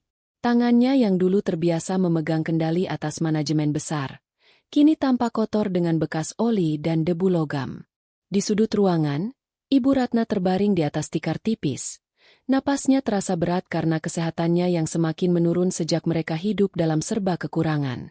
Ia tidak lagi memiliki perhiasan untuk dipamerkan, tidak lagi memiliki daster sutra untuk dikenakan, dan yang paling menyakitkan, ia tidak lagi memiliki kekuasaan untuk memerintah siapapun. Setiap gerak-geriknya kini harus ia lakukan sendiri dengan sisa-sisa tenaga yang ia miliki.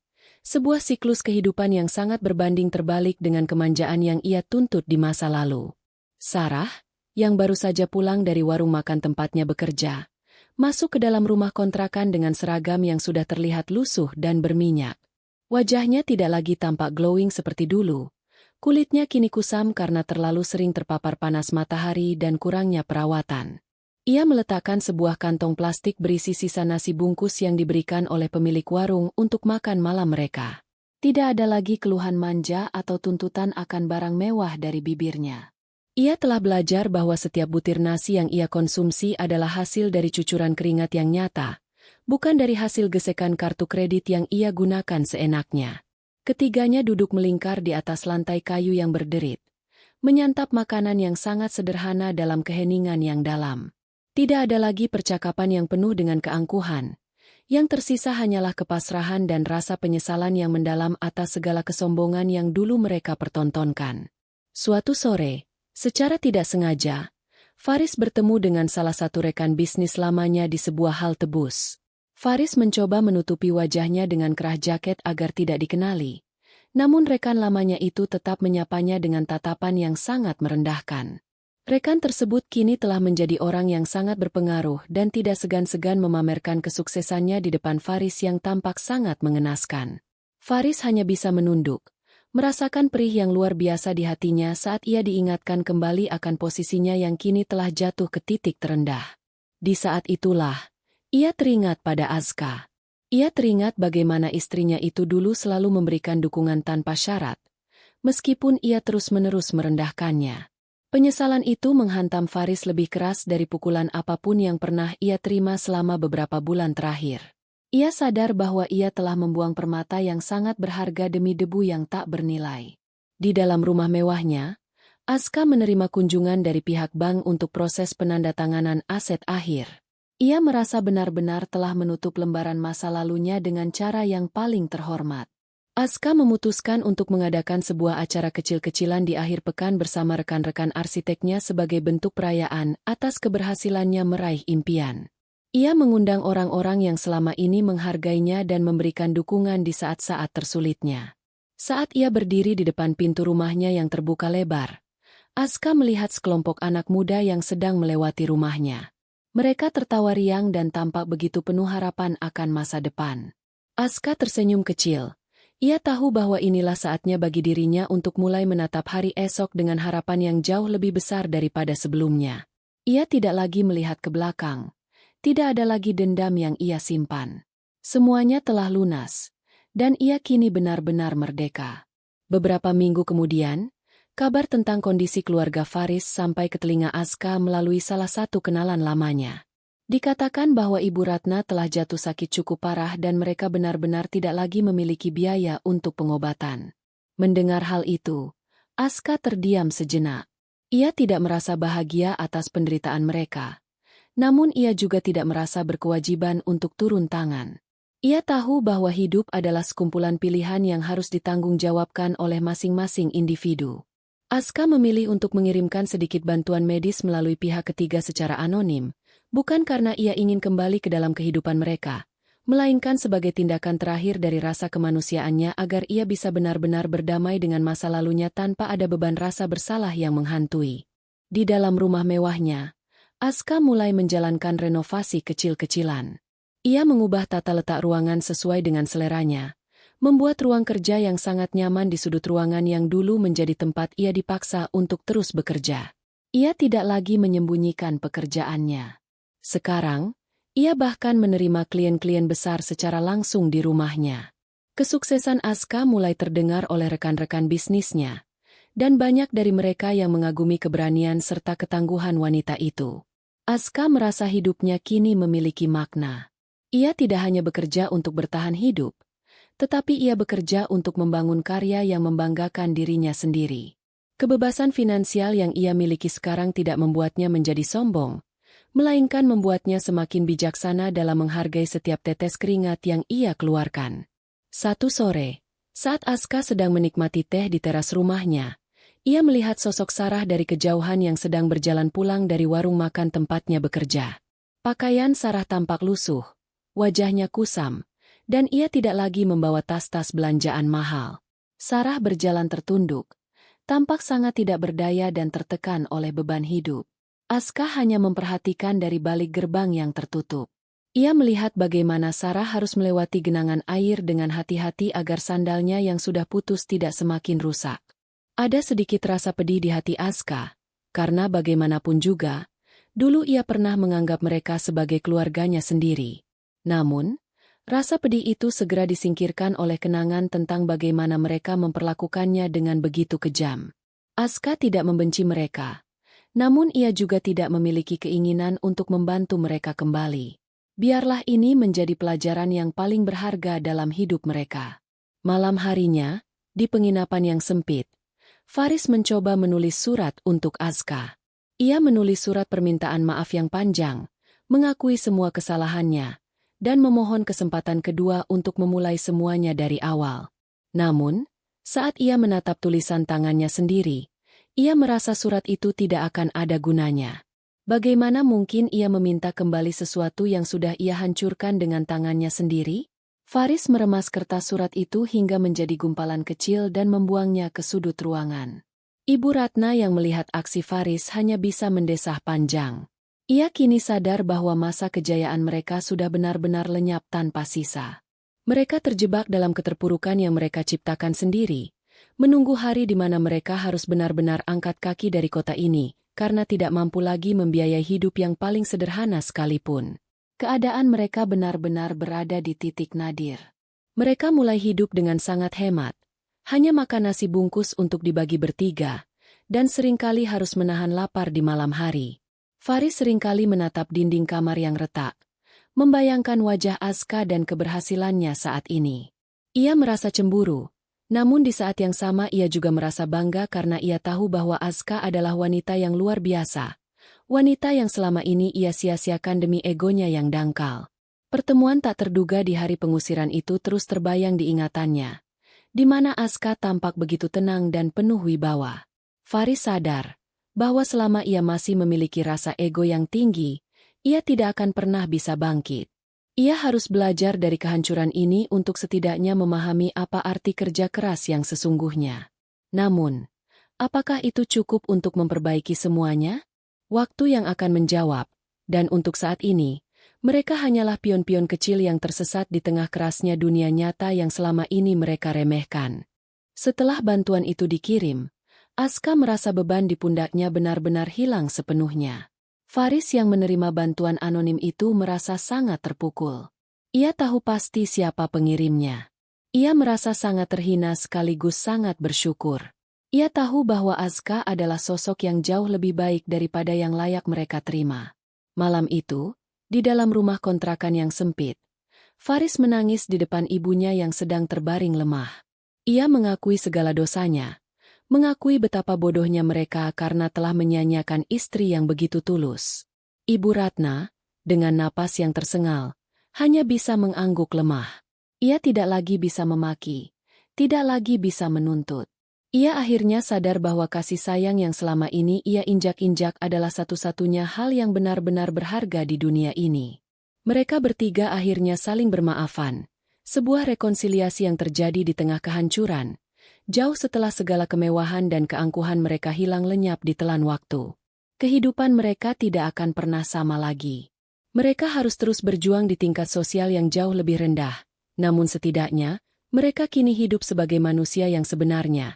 Manusia yang tahu caranya bersyukur, tahu caranya menghargai usaha, dan tahu caranya bersikap rendah hati. Faris mulai mendapatkan pekerjaan tetap sebagai teknisi listrik. Sarah terus melanjutkan pekerjaannya di warung makan dengan lebih tekun, dan Ibu Ratna menghabiskan sisa harinya dengan merenungi kesalahan masa lalunya. Mereka tidak lagi mencari kebahagiaan dari luar, karena mereka kini mengerti bahwa kebahagiaan sejati hanyalah tentang ketenangan hati dan integritas dalam menjalani hidup.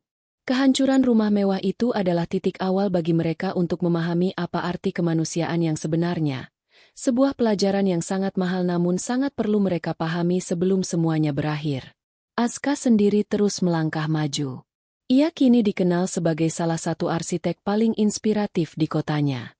Ia tidak pernah menceritakan kisah pahit rumah tangganya kepada publik, karena baginya, masa lalu adalah rahasia yang telah ia kunci rapat di dalam hatinya sebagai pelajaran pribadi. Aska seringkali memberikan seminar tentang pemberdayaan perempuan dan kemandirian dalam bekerja. Ia menjadi sosok yang sangat berpengaruh bagi wanita-wanita lain yang sedang berjuang di tengah keterpurukan. Ia membuktikan bahwa setiap manusia memiliki kekuatan untuk menentukan nasibnya sendiri, asalkan mereka memiliki keberanian untuk bangkit dan menolak untuk terus menjadi korban keadaan.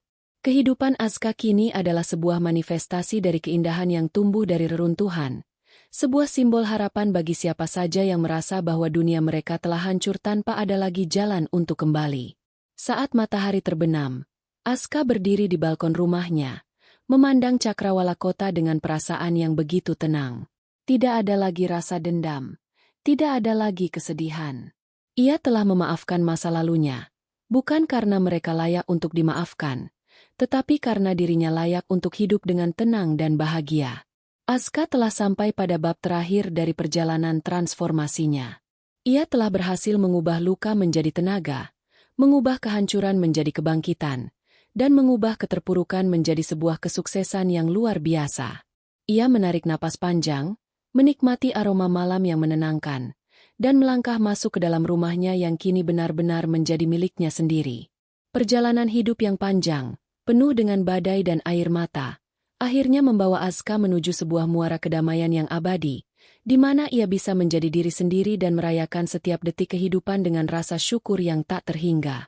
Bab terakhir ini bukanlah akhir dari segalanya, melainkan awal dari bab-bab baru yang akan jauh lebih indah untuk diukir. Pesan moral, penghargaan adalah pondasi utama keluarga. Jangan pernah merendahkan mereka yang berjuang demi kenyamananmu, karena saat mereka pergi, kamu akan sadar bahwa merekalah sebenarnya yang menjaga duniamu tetap tegak.